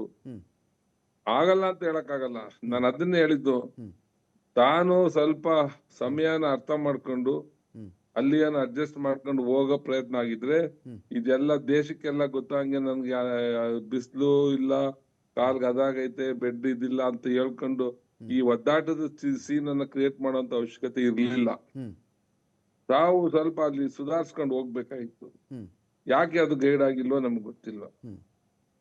ಫೈನ್. ಇನ್ನೊಂದೀಗ ದಿಲೀಪ್ ಕುಮಾರ್ ಅವರೇ, ಇದಕ್ಕಿಂತ ಮುಂಚೆ ಇದೇ ದರ್ಶನ್ ಬೆನ್ನು ನೋವಿಗೆ ಸಂಬಂಧಪಟ್ಟಂತೆ ತುಂಬ ದೊಡ್ಡ ಸೀನ್ ಕ್ರಿಯೇಟ್ ಮಾಡಿದರು. ಬೆನ್ನು ನೋವು ಇದ್ದಿರಲಬಹುದು, ನಾನು ಅದ್ರ ಬಗ್ಗೆ ಅಲ್ಲಗಳಿತಾ ಇಲ್ಲ, ಯಾಕೆಂದರೆ ಕೋರ್ಟ್ ಮುಂದೆ ಸಬ್ಮಿಟ್ ಮಾಡಿರ್ತಕ್ಕಂಥ ಸರ್ಟಿಫಿಕೇಟು. ತುಂಬ ಒತ್ತಾಯ ಮಾಡಿದ ಏನಕ್ಕೆ ಅಂದರೆ, ಜೈಲಲ್ಲಿರೋ ಯಾವ ಟ್ರೀಟ್ಮೆಂಟು ಆಗಲ್ಲ, ಬಳ್ಳಾರಿಯಲ್ಲಿರೋ ಯಾವ ಡಾಕ್ಟ್ರು ಆಗಲ್ಲ, ನಾನು ಬೆಂಗಳೂರಿಗೆ ಬರಬೇಕು, ಬೆಂಗಳೂರಲ್ಲಿ ನಾನು ತೋರಿಸ್ಕೋಬೇಕು ಅಂತ ಹೇಳಿ ತಕ್ಕ ಮಟ್ಟಿಗೆ ಕೋರ್ಟ್ ಅದನ್ನು ನಂಬಿತು. ಆದರೆ ದರ್ಶನ್ಗೆ ಇವತ್ತು ಈ ಸ್ಥಿತಿಗೆ ಬರಲಿಕ್ಕೆ ಅವತ್ತೇನಾದರೂ ಬೆನ್ನು ಅಲಗಳಿತಾ ಇಲ್ಲ, ಶಸ್ತ್ರಚಿಕಿತ್ಸೆ ಅವಶ್ಯಕತೆ ಇದೆ, ಬಳ್ಳಾರಿಯಲ್ಲಿರೋ ಯಾವ ವೈದ್ಯನೂ ಇದಕ್ಕಾಗಲ್ಲ, ಜೈಲು ವೈದ್ಯನೂ ಸಾಕಾಗಲ್ಲ, ಬೆಂಗಳೂರಲ್ಲಿ ನನಗೆ ಗೊತ್ತಿರುವ ನನ್ನ ಫ್ಯಾಮಿಲಿ ಡಾಕ್ಟರ್ ಇದನ್ನು ನೋಡ್ತಾರೆ ಅಂತ ಹೇಳಿ ಅದನ್ನು ಆಪ್ರೇಷನ್ ಮಾಡಿಸ್ಕೊಳ್ಳಿಲ್ವಲ್ಲ, ನೀನು ನಾಟಕ ಆಡ್ತಾ ಇದೆಯಾ ಇದರಲ್ಲಿ ಅನ್ನೋ ವಿಚಾರಕ್ಕಾದರೂ ಜೈಲು ಇವತ್ತಿಗೆ ಈ ವ್ಯಕ್ತಿ ಈ ಥರ ನಡೆಸ್ಕೊಳ್ತಾ ಇದೆಯಾ ಅಂತ. ನೋಡಿ, ಈ ಜೈಲು ನಡ್ಸ್ಕೊಳೋದಕ್ಕೂ ಮತ್ತು ಈ ಆರೋಗ್ಯದ ಸಮಸ್ಯೆಗೂ ಸಂಬಂಧ ಇಲ್ಲ. ಏನಕ್ಕೆ ಅಂತ ಹೇಳಿದ್ರೆ, ಈ ನಾವೇನು ಶಸ್ತ್ರಚಿಕಿತ್ಸೆ ಮಾಡ್ಕೋಬೇಕು ಅಂತ ಹೇಳ್ಬಿಟ್ಟು ಅವರು ಮೊದಲು ರಿಪೋರ್ಟ್ ಕೊಟ್ಟಿದ್ದಂಥ ಅಧಿಕಾರಿಗಳು, ಜೈಲಿನಲ್ಲಿರ್ತಕ್ಕಂಥ ವೈದ್ಯಾಧಿಕಾರಿಗಳು ಫಸ್ಟ್ ರಿಪೋರ್ಟ್ ಕೊಟ್ಟಿದ್ರು. ಅದಾದ ಮೇಲೇ ಅವರು ಮುಂದಿನ ಮತ್ತೆ ಹೆಚ್ಚಿನ ರಿಪೋರ್ಟ್ ಬೇಕು ಅಂತ ಹೇಳ್ಬಿಟ್ಟು ರೆಫರ್ ಎಲ್ಲ ಮಾಡಿ, ಅದಾದಮೇಲೆ ಅವ್ರ ರಿಪೋರ್ಟ್ ಪ್ರಕಾರ ಅವ್ರು ಬೇಲಲ್ಲಿ ಕೂಡ ಅರ್ಜಿ ಕೂಡ ಹಾಕ್ಕೊಂಡ್ರು. ಅದು ಅಲೋ ಕೂಡ ಆಯಿತು, ಮೆಡಿಕಲ್ ಗ್ರೌಂಡ್ ಮೇಲೆ ಬೇಲ್ ಕೂಡ ಆಯಿತು. ಸೊ ನೀನು ಬೇಲ್ ಮಾಡಿಸ್ಕೊಂಡ್ಲೇಬೇಕಾಗಿತ್ತು, ಅದಕ್ಕೆ ನಿನಗೆ ಇವಾಗ ಸಿಂಪತಿ ಸಿಗ್ತಿಲ್ಲ ಅಂತ ಹೇಳಿದ್ರೆ ಅದು ಕೂಡ ತಪ್ಪು. ಓಕೆ. ಯಾಕಂದ್ರೆ ಅಲ್ಲಿ ಹೊರಗಡೆ ಬಂದಾದ್ಮೇಲೆ ಅದ್ರದ್ದು ಕಾನ್ಸಿಕ್ವೆನ್ಸ್ ಆಫ್ ಏನು ಟ್ರೀಟ್ಮೆಂಟ್ ಬೇಡವಾ ಅಂತ ಜೈಲಲ್ಲಿ ಇದ್ದಾಗ ಅವರು ಡಾಕ್ಟ್ರು ಯಾವ ಥರ ಹೇಳಿ ಕಮ್ಯುನಿಕೇಟ್ ಮಾಡ್ಲಿಕ್ಕೆ ಆಗ್ತಾ ಇರಲಿಲ್ಲ ಏನು ದರ್ಶನ್ ಅವರಿಗೆ. ಸೊ ಹೊರಗಡೆ ಬಂದಾದ್ಮೇಲೆ ಅವ್ರದ್ದು ಎಫೆಕ್ಟಿವ್ ಆಫ್ ದಿ ಆಪರೇಷನ್ ಏನಾರ ಹೇಳಿದ್ರೆ ಅವ್ರು ಅದನ್ನ ಮನಸ್ಸಿನ ಚೇಂಜ್ ಮಾಡಿರ್ಬೋದು. ಕೆಲವೊಂದು ನೋಡಿ, ನೀವು ಸೊಂಟದ ವಿಚಾರವಾಗಿ, ಬೆನ್ನ ಮೂಳೆ ವಿಚಾರವಾಗಿ ಏನಾರು ಆಪರೇಷನ್ ಮಾಡಿದ್ರೆ ಕೆಲವರು ಆಪರೇಷನ್ ಸಕ್ಸಸ್ ಬಂದ್ಬಿಟ್ಟು 50-50 ಇದೆ. ಆಪರೇಷನ್ ಆದ್ಮೇಲೆ ಅದು ಪರ್ಮನೆಂಟ್ ಆಗಿ ಉಳಿದ್ಬಿಡುತ್ತೆ. ಆಯ್ತು, ಅವ್ರು ಎದ್ದು ಓಡಾಡ್ಲಿಕ್ಕಾಗಲ್ಲ, ಹೆಚ್ಚು ಭಾರನ ಎತ್ತಲಿಕ್ಕಾಗಲ್ಲ ಅಂತ. ಸೊ ಆ ರೀತಿ ಏನಾದ್ರು ಅಡ್ವೈಸ್ ಮಾಡಿ ಅದನ್ನ ಕ್ಯಾನ್ಸಲ್ ಮಾಡಿದ್ರ, ಆ ಕ್ಯಾನ್ಸಲ್ ಮಾಡಿರೋದು ಅವ್ರ ಬೇಲ್ ಆರ್ಡರ್ ಮೇಲೆ ನೆಕ್ಸ್ಟ್ ಏನು ಸುಪ್ರೀಂ ಕೋರ್ಟಲ್ಲಿ ಬೇಲ್ ರಿಜೆಕ್ಷನ್ಗೆ ಹೋಗುತ್ತೆ, ಆವಾಗ ಇದನ್ನ ಪ್ರಾಸಿಕ್ಯೂಷನ್ನು ಎತ್ತಿ ಕಟ್ಟಿದ್ರೆ ಹೈಲೈಟ್ ಮಾಡುತ್ತೆ. ಏನಂತ, ಸುಳ್ಳು ಹೇಳಿ ಬೇಲ್ ತಗೊಂಡಿದ್ದಾರೆ ಅಂತ ಹೇಳ್ಬಿಟ್ಟು. ಅದು ಸುಳ್ಳು ಸತ್ಯನೋ ಅದು ವಾಸ್ತವ ಡಾಕ್ಟ್ರಿಗೆ ಗೊತ್ತಿರುತ್ತೆ, ಆರೋಪಿತನಿಗೆ ಗೊತ್ತಿರುತ್ತೆ. ಸೊ ಅದು ಕೂಡ ಒಂದು ಗ್ರೌಂಡ್ ಆಯ್ತು ಬೇಲ್ ಕ್ಯಾನ್ಸಲ್ ಮಾಡ್ಲಿಕ್ಕೆ ಅಂತ ಹೇಳ್ಬಿಟ್ಟು ನಮ್ಮ ಅಭಿಪ್ರಾಯ. ಆದರೆ ಅಲ್ಲಿರ್ತಕ್ಕಂಥ ಗ್ರೌಂಡಿಗೂ ಮತ್ತೆ ಇವಾಗ ನಡೆಸ್ಕೊಳ್ತಿರೋ ರೀತಿಗೂ ಅದಕ್ಕೂ ಸಂಬಂಧ ಇಲ್ಲ. ಸೊ ಇವಾಗ ಏನಾಗಿದೆ, ಸರ್ ಹೇಳಿದಾಗೆ ಅವ್ರು ಸ್ವಲ್ಪ ಸಂಯಮದಿಂದ ಇಟ್ಕೊಂಡು ಅವ್ರನ್ನ ಸ್ವಲ್ಪ ಚೆನ್ನಾಗಿ ಇಟ್ಕೊಂಡ್ರೆ ಅಲ್ಲಿರ್ತಕ್ಕಂಥ ಅಧಿಕಾರಿಗಳನ್ನ, ಮೇಲಿನ ಅಧಿಕಾರಿಗಳಿಗೆ ಅವ್ರು ಏನು ಬ್ಲೇಮ್ ಮಾಡ್ದಲ್ಲ ಅಥವಾ ಬೈದಲ್ಲ, ಅಥವಾ ಅವರಾಗ್ಲಿ ಅವ್ರ ವಕೀಲರ ಮುಖಾಂತರ ಆಗಲಿ ಸೊ ಆಪಾದನೆ ಮಾಡಿದ್ರೆ ಸ್ವಲ್ಪ ಸ್ಟ್ರಿಕ್ಟ್ ಆಗಿ ಕುತ್ಕೊಳ್ಳಲ್ಲ, ಸ್ವಲ್ಪ ಆರಾಮಾಗಿ ಬಿಡ್ಬೋದು ಅನ್ನೋ ಭಾವನೆ ಅಷ್ಟೇ. ಸೊ ಇನ್ನಾದ್ರೂ ಅವರು ಅಂದ್ರೆ ಕೋಆಪರೇಟ್ ಮಾಡಿದ್ರೆ, ಯಾರಿಗೆ ಪೊಲೀಸರಿಗೆ ಇರ್ಬೋದು ಅಥವಾ ಇಲ್ಲಿರ್ತಕ್ಕಂಥ ಪ್ರಾಸಿಕ್ಯೂಷನ್ ನಡೆಸ್ಲಿಕ್ಕೆ ಇರ್ಬೋದು, ಅವ್ರ ಮೇನ್ ಕಾನ್ಸಂಟ್ರೇಟ್ ಮಾಡಬೇಕಾಗಿರೋದು ಇವಾಗ ನಾನು ಇದರಲ್ಲಿ ಅಪರಾಧಿ ಅಲ್ಲ ಅಂತ ಸಾಬೀತು ಮಾಡಲಿಕ್ಕೆ. ಸೊ ಯಾರ್ಯಾರು ಸಾಕ್ಷಿ ಕೊಟ್ಟಿದ್ದಾರೆ, ಒಂದು ಮ್ಯಾಜಿಸ್ಟ್ರೇಟ್ ಮುಂದೆ ಹೇಳಿಕೆ ಕೊಟ್ಟಿದ್ದಾರೆ, ತನಿಖಾಧಿಕಾರಿ ಮುಂದೆ ಹೇಳಿಕೆ ಕೊಟ್ಟಿದ್ದಾರೆ. ಈ ಡಿಬೇಟನ್ನ ಇಲ್ಲಿ ಯಾರ್ದೋ ಪರ ವಕಾಲತ್ ವಹಿಸ್ತಾ ಇದ್ದಾರೆ, ಇಲ್ಲಿ ಇವರು ಮರ್ಡರರ್ಸ್ ಇದ್ದಾರೆ, ಇಲ್ಲಿ ಈ ಅರ್ಥದಲ್ಲಿ ಯಾರು ಭಾವಿಸ್ಬೇಕಾಗಿಲ್ಲ. ನಾವು ಯಾರು ರೇಣುಕಾಸ್ವಾಮಿ ಕೊಲೆ ವಿಚಾರದಲ್ಲಿ ಕೊಲೆ ಮಾಡಿರೋರಿಗೆ ಜೈಲಿಂದ ಆಚೆ ಬಿಟ್ಬಿಡಿ, ಅವರು ಸಾಬೀತಾಗದೇ ಇರಲಿ, ಇದು ಯಾರು ಹೇಳ್ತಿಲ್ಲ. ಸಾಬೀತಾಗುತ್ತಾ, ಇದಕ್ಕಿಂತ 3rd ಡಿಗ್ರಿ ಟ್ರೀಟ್ಮೆಂಟ್ ಕೊಟ್ಬಿಡಲಿ ಅವ್ರಿಗೆ. ಸಾಬೀತಾದ ದಿನ ಯಾರು ಮಾಡಿದಾರೋ ಅವರೆಲ್ಲರಿಗೂ ಕೂಡ. ಆದರೆ ಇಲ್ಲಿರ್ತಕ್ಕಂಥ ವಿಚಾರಗಳೇ ಬೇರೆ. ಜೈಲಲ್ಲಿ ಈ ಬಿಸಿಲಿಗೂ ಬಿಡದ ರೀತಿಯಲ್ಲಿ ಇವರು ಮತ್ತೆ ಮತ್ತೆ ಅರ್ಜಿ ಹಾಕೋ ರೀತಿಯಲ್ಲಿ ವಿಷ ಕೊಟ್ಟುಬಿಡಿ, ಮರಣದಂಡನೆ ಕೊಟ್ಬಿಡಿ ನಮಗೆ ಎನ್ನುವ ಧಾಟಿಗೆ ಹೋಗ್ತಾ ಇದ್ದಾರೆ ಅಂತ ಹೇಳಿದ್ರೆ ಸುಮ್ಮನೆ ಹಿಂಗೆ ಹೇಳೋಕ್ಕಾಗತ್ತಾ ವ್ಯಕ್ತಿ ಅಂತ ನಮ್ದು ಅಷ್ಟೇ ಬೇಸಿಕ್ ಕ್ವಶನ್ ನಮ್ಮದು. ಹಾಗಲ್ಲ, ಇವಾಗ ಸರ್ ಹೇಳ್ದಾಗೆ ಒಬ್ಬೊಬ್ರದ್ದು ವ್ಯಕ್ತಿತ್ವ ಎಲ್ಲದೂ ಒಂದೇ ಥರ ಇರಲ್ಲ. ಬೆಳೆದು ಬಂದಿರತಕ್ಕಂಥ ಪರಿಸರ ಇರ್ಬೋದು, ಅವ್ರ ರೀತಿ ಇರ್ಬೋದು, ಅವರು ಅನುಭವಿಸಿದ ಸವಲತ್ತು ಇರ್ಬೋದು, ಇಲ್ಲಿ ಬಂದು ಎಲ್ರಿಗೂ ಸಮಾನವಾಗಿರುತ್ತೆ. ಅವ್ರು ಹೇಳಿದಾಗ ಕೆಲವರು ಚಾಪೆಲೆ ಮಲ್ಕೊತಾರೆ, ಕೆಲವರು ಹಾಸಿಗೆಲೆ ಮಲ್ಕೋತಾರೆ, ಇನ್ನೊಬ್ರು ಕುಶನ್ ಕೂಡ ಬೇಕು, ಎಲ್ಲದೂ ಈ ಬೇಕಾಗಿ. ಮನುಷ್ಯನು ಚಾಪೆಲೆ ಮಲಗಿ ಕಷ್ಟಪಟ್ಟು ಆಮೇಲೆ ಸುಖದ ಸುಪ್ಪತ್ತಿಗೆ ನೋಡಿ ಜಗತ್ತಿನ ಐಷಾರಾಮಿ ಕಾರ್ ನೋಡಿ ಯಾವುದೇ ವ್ಯಕ್ತಿ ಸುಖ ಸುಪ್ಪತ್ತಿಗೆ ನೋಡಿದವನು ಮತ್ತೆ ಚಾಪೆಗೆ ಹೋಗ್ಬೇಕು ಅಂತ ಹೇಳಿದ್ರೆ ಕಷ್ಟ ಅವ್ನಿಗೆ ಆಗುತ್ತೆ ಅಂತ ಹೇಳಿ. ಕಷ್ಟ ಆಗುತ್ತೆ. ಸೊ ಹಂಗಾಗಿ ಈ ಮನುಷ್ಯ ಹಾಲು ಕರೆದಿರೋದು ನಿಜ, ಹೌದು. ಚಾಪೆಲ್ ಮಲಗಿರೋದು ನಿಜ, ಹೌದು. ಕ್ಯಾಮರಾಮನ್ ಅಮ್ಮನ ಬಳೆ ಒತ್ತೆ ಇಟ್ಬಿಟ್ಟು ಬಂದು ಹಸು ಕೊಂಡ್ಕೊಂಡು ಬಂದಿರೋದು ನಿಜ, ಗಾಂಧಿನಗರ ಸುತ್ತಾಡಿರೋದು ಸತ್ಯ ನಿಜ. ಆಯ್ತಾ. ಒಂದು ಇಂಡಸ್ಟ್ರಿಗೆ ಬಂದು ಅಲ್ಲಿ ಸಕ್ಸಸ್ ಆಗಿ ಒಂದು ನಾವು ಉತ್ತುಂಗಕ್ಕೆ ಏರ್ಬೇಕು ಅಂತ ಹೇಳಿದ್ರೆ, ನೀವು ಕನ್ನಡ ಇಂಡಸ್ಟ್ರಿಯಲ್ಲಿ ಎಷ್ಟು ಜನ ಹೀರೋಗಳು ಫೇಲ್ಯೂರ್ ಆಗಿದ್ದಾರೆ ಅವ್ರ ಕತೆ ಕೇಳ್ಬಿಟ್ರೆ Correct. ಯಾವ ಒಬ್ಬ ವ್ಯಕ್ತಿನೂ ಕೂಡ ನಾನು ಹೀರೋ ಆಗ್ಬೇಕು ಅಂತ ಅನ್ಸೋದಿಲ್ಲ. ಸೊ 100ರಲ್ಲಿ ಒಬ್ಬ ವ್ಯಕ್ತಿ ಅದನ್ನ ಬರ್ಬೋದು ಅಂತ ನನ್ನ ಭಾವನೆ. ಹಾಗೆ ಈ ವ್ಯಕ್ತಿ ಒಂದು ಉತ್ತುಂಗಕ್ಕೆ ಏರಿದ್ದಾರೆ ಅಂತ ಹೇಳಿದ್ರೆ ಸಾಕಷ್ಟು ಜೀವನದಲ್ಲಿ ಅಷ್ಟೇ ಕಷ್ಟನ ಪಟ್ಟಿದ್ದಾರೆ. ಅವ್ರು ಪಟ್ಟಿರ್ತಕ್ಕಂತಹ ಕಷ್ಟ ಒಂದು, ಅವರ ನಟನೆ, ಅವರ ಇದು ಅಂದರೆ ಹೆಸರು, ಅದನ್ನ ನಾವು ಈ ಆರೋಪಕ್ಕೆ ನಾವು ತುಲನೆ ಮಾಡ್ಲಿಕ್ಕೆ ಆಗಲ್ಲ, ಕಂಪೇರ್ ಮಾಡ್ಲಿಕ್ಕೆ ಆಗಲ್ಲ. ಸೊ ಯಾರೇ ಇರ್ಬೋದು, ನ್ಯಾಯಾಂಗದ ಮುಂದೆ ಅವನು ಸಮಾನ, ಅವನು ಮೇಲೂ ಅಲ್ಲ ಕೀಳು ಅಲ್ಲ. ಇವಾಗ ಪ್ರಜ್ವಲ್ ರೇವಣ್ಣಗೆ ಶಿಕ್ಷೆ ಆಗಿದೆ, ಅವರು ಕೂಡ ಅಪೀಲ್ ಹೋಗಿದ್ದಾರೆ. ಸೊ ಅವರು ಕೂಡ ನನಗೆ ಮನೆ ಊಟ ಬೇಕು ಅಂತ ಬಿಟ್ಟು ಅರ್ಜಿ ಹಾಕೊಂಡಿದ್ರು, ಅದಕ್ಕೆ ಕೂಡ ಕೋರ್ಟ್ ಅನುಮತಿ ಕೊಟ್ಟಿತ್ತು. ಸೊ ಎಕ್ಸೆಪ್ಷನ್ ಕೇಸಲ್ಲಿ ಅವರು ಕೂಡ ಊಟ ಕೇಳಿದ್ರೆ ಮನೆ ಊಟನ ಕೊಡ್ಬೋದು. So it's A discretionary of the jail authority. So ಹಾಗೆ ಅವ್ರ ಸಮಯ ಮುಂದೆ ಇದ್ಬಿಟ್ಟು ಇಲ್ಲ ನನಗೆ. ನಾನು ಲೋಕೇಶ್ವರ್ ಸರ್ ಒಂದು ಕೇಳ್ಬಿಟ್ಟು, ಲೋಕೇಶ್ವರ್ ಸರ್, ಅಕಸ್ಮಾತ್ ಈ ಶೋನ ಜೈಲ್ ಅಧಿಕಾರಿ ಯಾರು ದರ್ಶನ್ ಒಂದು ಬ್ಯಾರಕ್ನೋ ಆ ಸೆಲ್ನೋ ಗಮನಿಸ್ತಾ ಇದ್ದಾರಲ್ಲ, ಆ ಜೈಲ್ ಅಧಿಕಾರಿ ನೋಡ್ತಾ ಇದ್ರೆ, ಆ ಜೈಲ್ ಅಧಿಕಾರಿಗೆ ಲೋಕೇಶ್ವರ್ ಸರ್ ಒಂದು ಕಿವಿ ಮಾತು ಹೇಳೋದಾದ್ರೆ ಏನು ಹೇಳಬಹುದು? ದರ್ಶನ್ ಈ ಥರ ಅರ್ಜಿ ಹಾಕ್ತಿದ್ದಾರಲ್ಲ ಅವ್ರಿಗೊಂದು ಕಿವಿ ಮಾತು ಹೇಳೋದಾದ್ರೆ ಏನು ಹೇಳ್ಬೋದು? ಇದು ನಾನು ಜೈಲ್ ಮ್ಯಾನ್ಯುಯಲ್ಲು ಬುಕ್ಕು ಇನ್ನೊಂದು ಮಾತು ಏನೂ ಮಾತಾಡಲ್ಲ ನಾನು. ಏನು ಕಿವಿ ಮಾತು ಹೇಳ್ತೀರಿ ಸರ್ ಇವರಿಬ್ಬರಿಗೂ? ನೋಡಿ, ಜೈಲ್ ಅಥಾರಿಟಿಗೆ ಹೇಳೋದಾದ್ರೆ, ಈ ಆರೋಪ ನಿರಂತರವಾಗಿ ಅದು ಈಗ ನಮ್ಮಲ್ಲಿ ಒಂದು ಸಮಸ್ಯೆ ಆಗುತ್ತೆ. 10 ಸತಿ ಕಾಗೆನ ಬೆಳ್ಳಗೈತೆ ಅಂದ್ರೆ ಜನ ಬೆಳ್ಳಗಂತಾನು ನಂಬಿಡ್ತಾರೆ. ಆ ಆರೋಪಗಳನ್ನ ಜೈಲ್ ಅಥಾರಿಟೀಸ್ ಯೋಚನೆ ಮಾಡಬೇಕು. ಈ ಒಬ್ಬ ಸೆಲೆಬ್ರಿಟಿ ರಿಪೀಟೆಡ್ ಆಗಿ ಈ ತರ ಹೇಳ್ತಾ ಇದ್ದಾನೆ ಅಂದ್ರೆ ಜೈಲಲ್ಲಿ ಇದರ ಆಗ್ತಾ ಇದೆ, ಸಮಸ್ಯೆಗಳಿದೆ ಅನ್ನೋ ಒಂದು ಕೆಟ್ಟ ಅಭಿಪ್ರಾಯನೂ ಸೃಷ್ಟಿ ಆಗ್ಬೋದು ಜೈಲ್ ಬಗ್ಗೆ. ಆ ಒಂದು ಎಚ್ಚರಿಕೆಯನ್ನ ಯೋಚನೆ ಮಾಡಿ ಇದು ಮತ್ತೆ ಮತ್ತೆ ಕೋರ್ಟಿಗೆ ಬರ್ದಂಗೆ ನೋಡ್ಕೊಳಕ್ಕೆ ಒಂದು ಏನಾದ್ರೂ ಪರಿಹಾರವನ್ನ ಅವರು ಸ್ವತಃ ಯೋಚನೆ ಮಾಡಿ ದರ್ಶನ್ ಅವ್ರಿಗೆ ಹೇಳಿ ಈ ತರ ಸರಿ ಮಾಡೋಣಪ್ಪ, ಈ ತರ ಬೇಡ, ಮುಂದೋಗ್ರು ಸುಮ್ನೆ ನಿನ್ಗೂ ತೊಂದರೆ ಆಗುತ್ತೆ, ಇಲಾಖೆಗೂ ಕೆಟ್ಟ ಹೆಸರು ಆಗುತ್ತಾ ಇದೆ ಅಂತಾನು ಇವ್ರು ಸರಿಪಡಿಸಕ್ ಆಗ್ಬಹುದು. ಇನ್ನೊಂದ್ ಕಡೆ ದರ್ಶನ್ ಹೇಳೋದಾದ್ರೆ, ನಾವ್ ಆಗ್ಲೇ ಹೇಳಿದೀವಿ, ಆತ ಎಲ್ಲಾ ಆರೋಪಿಗಳಿಗೆ ಏನ್ ಪರಿಸ್ಥಿತಿ ಇದೆ ಅದನ್ನ ಅರ್ಥ ಮಾಡ್ಕೊಂಡು ತಾನು ಏನ್ ಬೇಕನ್ನೋದನ್ನ ಸೂಕ್ಷ್ಮವಾಗಿ ಯಾರ ಹತ್ರ ಅದಕ್ಕೆ ಕೊಡೋ ಅವಕಾಶ ಇದೆ ಅಂತವ್ರ ಹತ್ರ ಹೊಂದಿಕೆ ಮಾಡ್ಕೊಂಡು ಸರಿಪಡಿಸ್ಕೊಂಡು, ಅಂದ್ರೆ ಅವ್ಯವಹಾರ ಮಾಡಿ ಅಂತ ಅಲ್ಲ, ತನ್ಗೆ ಮಿನಿಮಮ್ ಏನ್ ಬೇಕಿದೆ, ಬಿಸಿಲಿಗೆ ಓಡಾಡಕ್ 1 ಗಂಟೆ ಟೈಮ್ ಜಾಸ್ತಿ ಕೊಡಿ ಅಂತಲೋ, ಒಂದ್ ಬೆಡ್ಶೀಟ್ ಜಾಸ್ತಿ ಕೊಡಿ ಅಂತಲೋ, ಈ ತರದ್ದು ಕೇಳೋದ ಪ್ರಯತ್ನವನ್ನ ಮಾಡ್ಕೊಂಡು ಸಾಲ್ವ್ ಮಾಡ್ಕೊಂಡ್ರೆ ಒಳ್ಳೇದು ಅನ್ನೋದು ನನ್ನ ಅಭಿಪ್ರಾಯ. Fine. Thank you Lokeshwar sir, thank you Dilip Kumar IAS ಅವರೇ, ಸಾಕಷ್ಟು ವಿಷಯಗಳ ಬಗ್ಗೆ ಮಾತಾಡಿದ್ದೀರಿ. ನೋಡಿ, ಇಲ್ಲಿ ಒಂದು ವಿಷಯ ನಾವು ತೆಗೆದುಕೊಂಡ ತಕ್ಷಣ ಇಲ್ಲಿ ಯಾರೋ ಪರವಾಗಿ ವಕಾಲತ್ತು ಮಾಡ್ತಾ ಇದ್ದೀವಿ ಅಂತಲ್ಲ, ಅದಾಗಬಾರದು. ಆದರೆ time and again repeatedly Darshan ಇದೇ ಅರ್ಜಿ, ಬಿಸಿಲು ಇನ್ನೇನಾದರೂ ಅಕಸ್ಮಾತ್ ಬೇರೆ ಕೇಳಿಬಿಟ್ಟಿದ್ದರೆ ನಮಗೊಂದು ಅನುಮಾನ ಬರ್ತಿತ್ತು, ಏನು ಅವತ್ತು ಬಿಸಿಲು ಅಂದರು, ಇವತ್ತು ಇನ್ನೇನೊಂದು ನೆರಳು ಅಂತಾರೆ, ಗಾಳಿ ಬೇಕು ಅಂತಿದ್ದಾರೆ, ಒಂದು ಸೋಫಾ ಸೆಟ್ ಕೊಟ್ಟರೆ ಚೆನ್ನಾಗಿರುತ್ತೆ ಅಂತಾರೆ, ನನ್ನ ಮುಂದೆ ಒಂದು TV ಇಡಿ ಅಂತಾರೆ ಅಂತ ನಾವು ಅಂದ್ಕೊಂಡ್ಬಿಡ್ತಾ ಇದ್ವೇನೋ. ಬಟ್ ಬಿಸಿಲಿನ ಹೊರತಾಗಿ ಈ ವ್ಯಕ್ತಿಯ ಅರ್ಜಿಗಳಲ್ಲಿ ನಮಗೆ ಜೋರಾಗಿ ಕಾಣಿಸ್ತಿರೋದು ಹಾಸಿಗೆ ಒಂದು ದಿಂಬು ಇರಬಹುದೇನೋ. ಮನುಷ್ಯ ಸ್ವಲ್ಪ ಒಂದು 6 ಅಡಿ 2 ಇಂಚ್ ಇರಬೇಕೇನೋ, 6 ಅಡಿ 2 ಇಂಚ್ ಇರಬೇಕು ಅಂತ ಭಾವಿಸ್ತೀನಿ ನಾನು. ಸ್ವಲ್ಪ ವೆಲ್ ಬಿಲ್ಟ್ ಬಾಡಿ. ಸೊ ಹಾಗಾಗಿ ದಿಂಬಿನ ಎತ್ತರ ಒಂದು ಮಗ್ಗುಲಿಗೆ ಮಲಗಿದಾಗ ಆ ಮನುಷ್ಯನಿಗೆ ಸಾಕಾಗ್ತಾ ಇಲ್ಲವೇನೋ, ಹಾಸಿಗೆ ಇನ್ನೊಂದು ಸ್ವಲ್ಪ ಏನೋ ಬೇಕು ಅಂತ ಅನಿಸ್ತಿರಬಹುದೇನೋ. ಈ ಹಾಸಿಗೆ ದಿಂಬು ಬಿಟ್ಬಿಡಿ ಒಂದು ಕಡೆ, ಹಾಸಿಗೆನ ಬೇಕಾದ್ರೆ ಮಡಚಿಬಿಟ್ಟು ತಲೆಗೆ ಇಟ್ಕೊಂಡು ಮಲಗಲಿ, ಬೇರೆ ವಿಚಾರ. ಬಿಸಿಲು ಅಂತದ್ದು ಇಷ್ಟೊಂದು ಕೇಳ್ಕೊಳ್ಬೇಕಾದಾಗ ತೀರಾ ಮನುಷ್ಯನ ದೈಹಿಕ ಅವಶ್ಯಕತೆಗಳಲ್ಲಿ ಬಿಸಿಲು ಕೂಡ ಒಂದು. ನಮಗೆ ಒಂದು 3-4 ದಿನ ಬಿಸಿಲು ಕಾಣಿಸ್ತಾ ಇದ್ದರೆ ಬಿಸಿಲು ಬಂದರೆ ಸಾಕಪ್ಪ ಅಂತಿರ್ತೀವಿ, ಬಟ್ಟೆ ಒಣಗಿಲ್ಲ ಅಂತೀವಿ, ಆಚೆ ಹೋಗಿ ಆಗ್ತಿಲ್ಲ, ಕಾಲಿಡೋಕ್ಕಾಗ್ತಿಲ್ಲ ಅಂತೀವಿ. ಹಾಗಿದ್ದಾಗ ಒಂದು ಬಿಸಿಲು ಬೀಳೋ ಕಡೆಗೆ ಅವ್ರನ್ನ ಒಂದು 20 ನಿಮಿಷನೋ 30 ನಿಮಿಷನೋ ಬಿಟ್ಟುಬಿಟ್ರೆ ಯಾರೂ ಏನೂ ಕಳ್ಕೊಳ್ಳಲ್ಲ ಅಂತ ನಾನು ಭಾವಿಸ್ತಾ ಇದ್ದೀನಿ. ಹಾಗಂದ ಮಾತ್ರಕ್ಕೆ ಅವ್ರು ನಿರಪರಾಧಿಗಳು, ಶಿಕ್ಷೆ ಕೊಡಬೇಡಿ ಅವ್ರಿಗೆ, ಅವ್ರನ್ನ ಬಿಟ್ಟುಬಿಡಿ, ನೋ. ನೋಡಿ, ಇದರಲ್ಲಿ ಸಾಕ್ಷಿದಾರರ ಹೇಳಿಕೆ ಇರುತ್ತೆ, FSL ರಿಪೋರ್ಟ್ ಇರುತ್ತೆ, DNA ರಿಪೋರ್ಟ್ ಇರುತ್ತೆ, ಯಾರು ಹೊಡೆದಾಗಿ ಈತ ಸತ್ತಿದ್ದಾನೆ, ಯಾರು ನಿರ್ಗಮನ ಯಾವಾಗ ಆಯಿತು, ಆಮೇಲೆ ರೇಣುಕಾಸ್ವಾಮಿ ಎಲ್ಲಿದ್ದರು, ಇನ್ನೆಷ್ಟು ಜನ ಆಗ ಶೆಡ್ಡಲ್ಲಿದ್ದರು, ದರ್ಶನ್ ಆಚೆ ಬಂದಾಗ ಪಟ್ಟಣಗೆರೆ ಜೈನಿನ ಮನೆಯಲ್ಲಿ ಎಷ್ಟು ಟೈಮ್ ಸ್ಪೆಂಡ್ ಮಾಡಿದರು, ಆಮೇಲೆ ಮನೆಗೆ ಹೋದ್ಮೇಲೆ ಏನಾಯಿತು, ಸತ್ತೋದ್ರು ಅಂತ ಇವ್ರಿಗೆ ಯಾವಾಗ ಗೊತ್ತಾಯಿತು, ಅದಕ್ಕೆ CCTV ಏನಾದರೂ ರಿಪೋರ್ಟ್ಗಳಿದೆ, ಎಲ್ಲವೂ ಇರ್ತವಲ್ಲಿ. ಸಾಕ್ಷಿದಾರರು ಹೇಳಿಕೆಗಳನ್ನೆಲ್ಲ ಗಮನಿಸಿ ಶಿಕ್ಷೆ ಕೊಡೋದು ಬಿಡೋದು ಕೋರ್ಟ್ಗೆ ಬಿಟ್ಟಂಥ ವಿಚಾರ.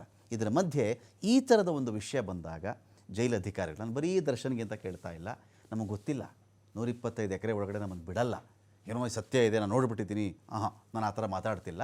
ಹಾಗಿದ್ದಾಗ ಇಲ್ಲಿ ಜೈಲು ಅಧಿಕಾರಿಗಳು ಅವರು ತಪ್ಪು ಮಾಡಿದ್ದಾರೋ ಸರಿ ಮಾಡಿದ್ದಾರೋ ಅವರುಗಳಿಗೆ ದೇವ್ರ ಸಮ, ನೀವು ಕೊಟ್ಟರೆ ಉಂಟು, ಇಲ್ಲದಿದ್ರೆ ಇಲ್ಲ.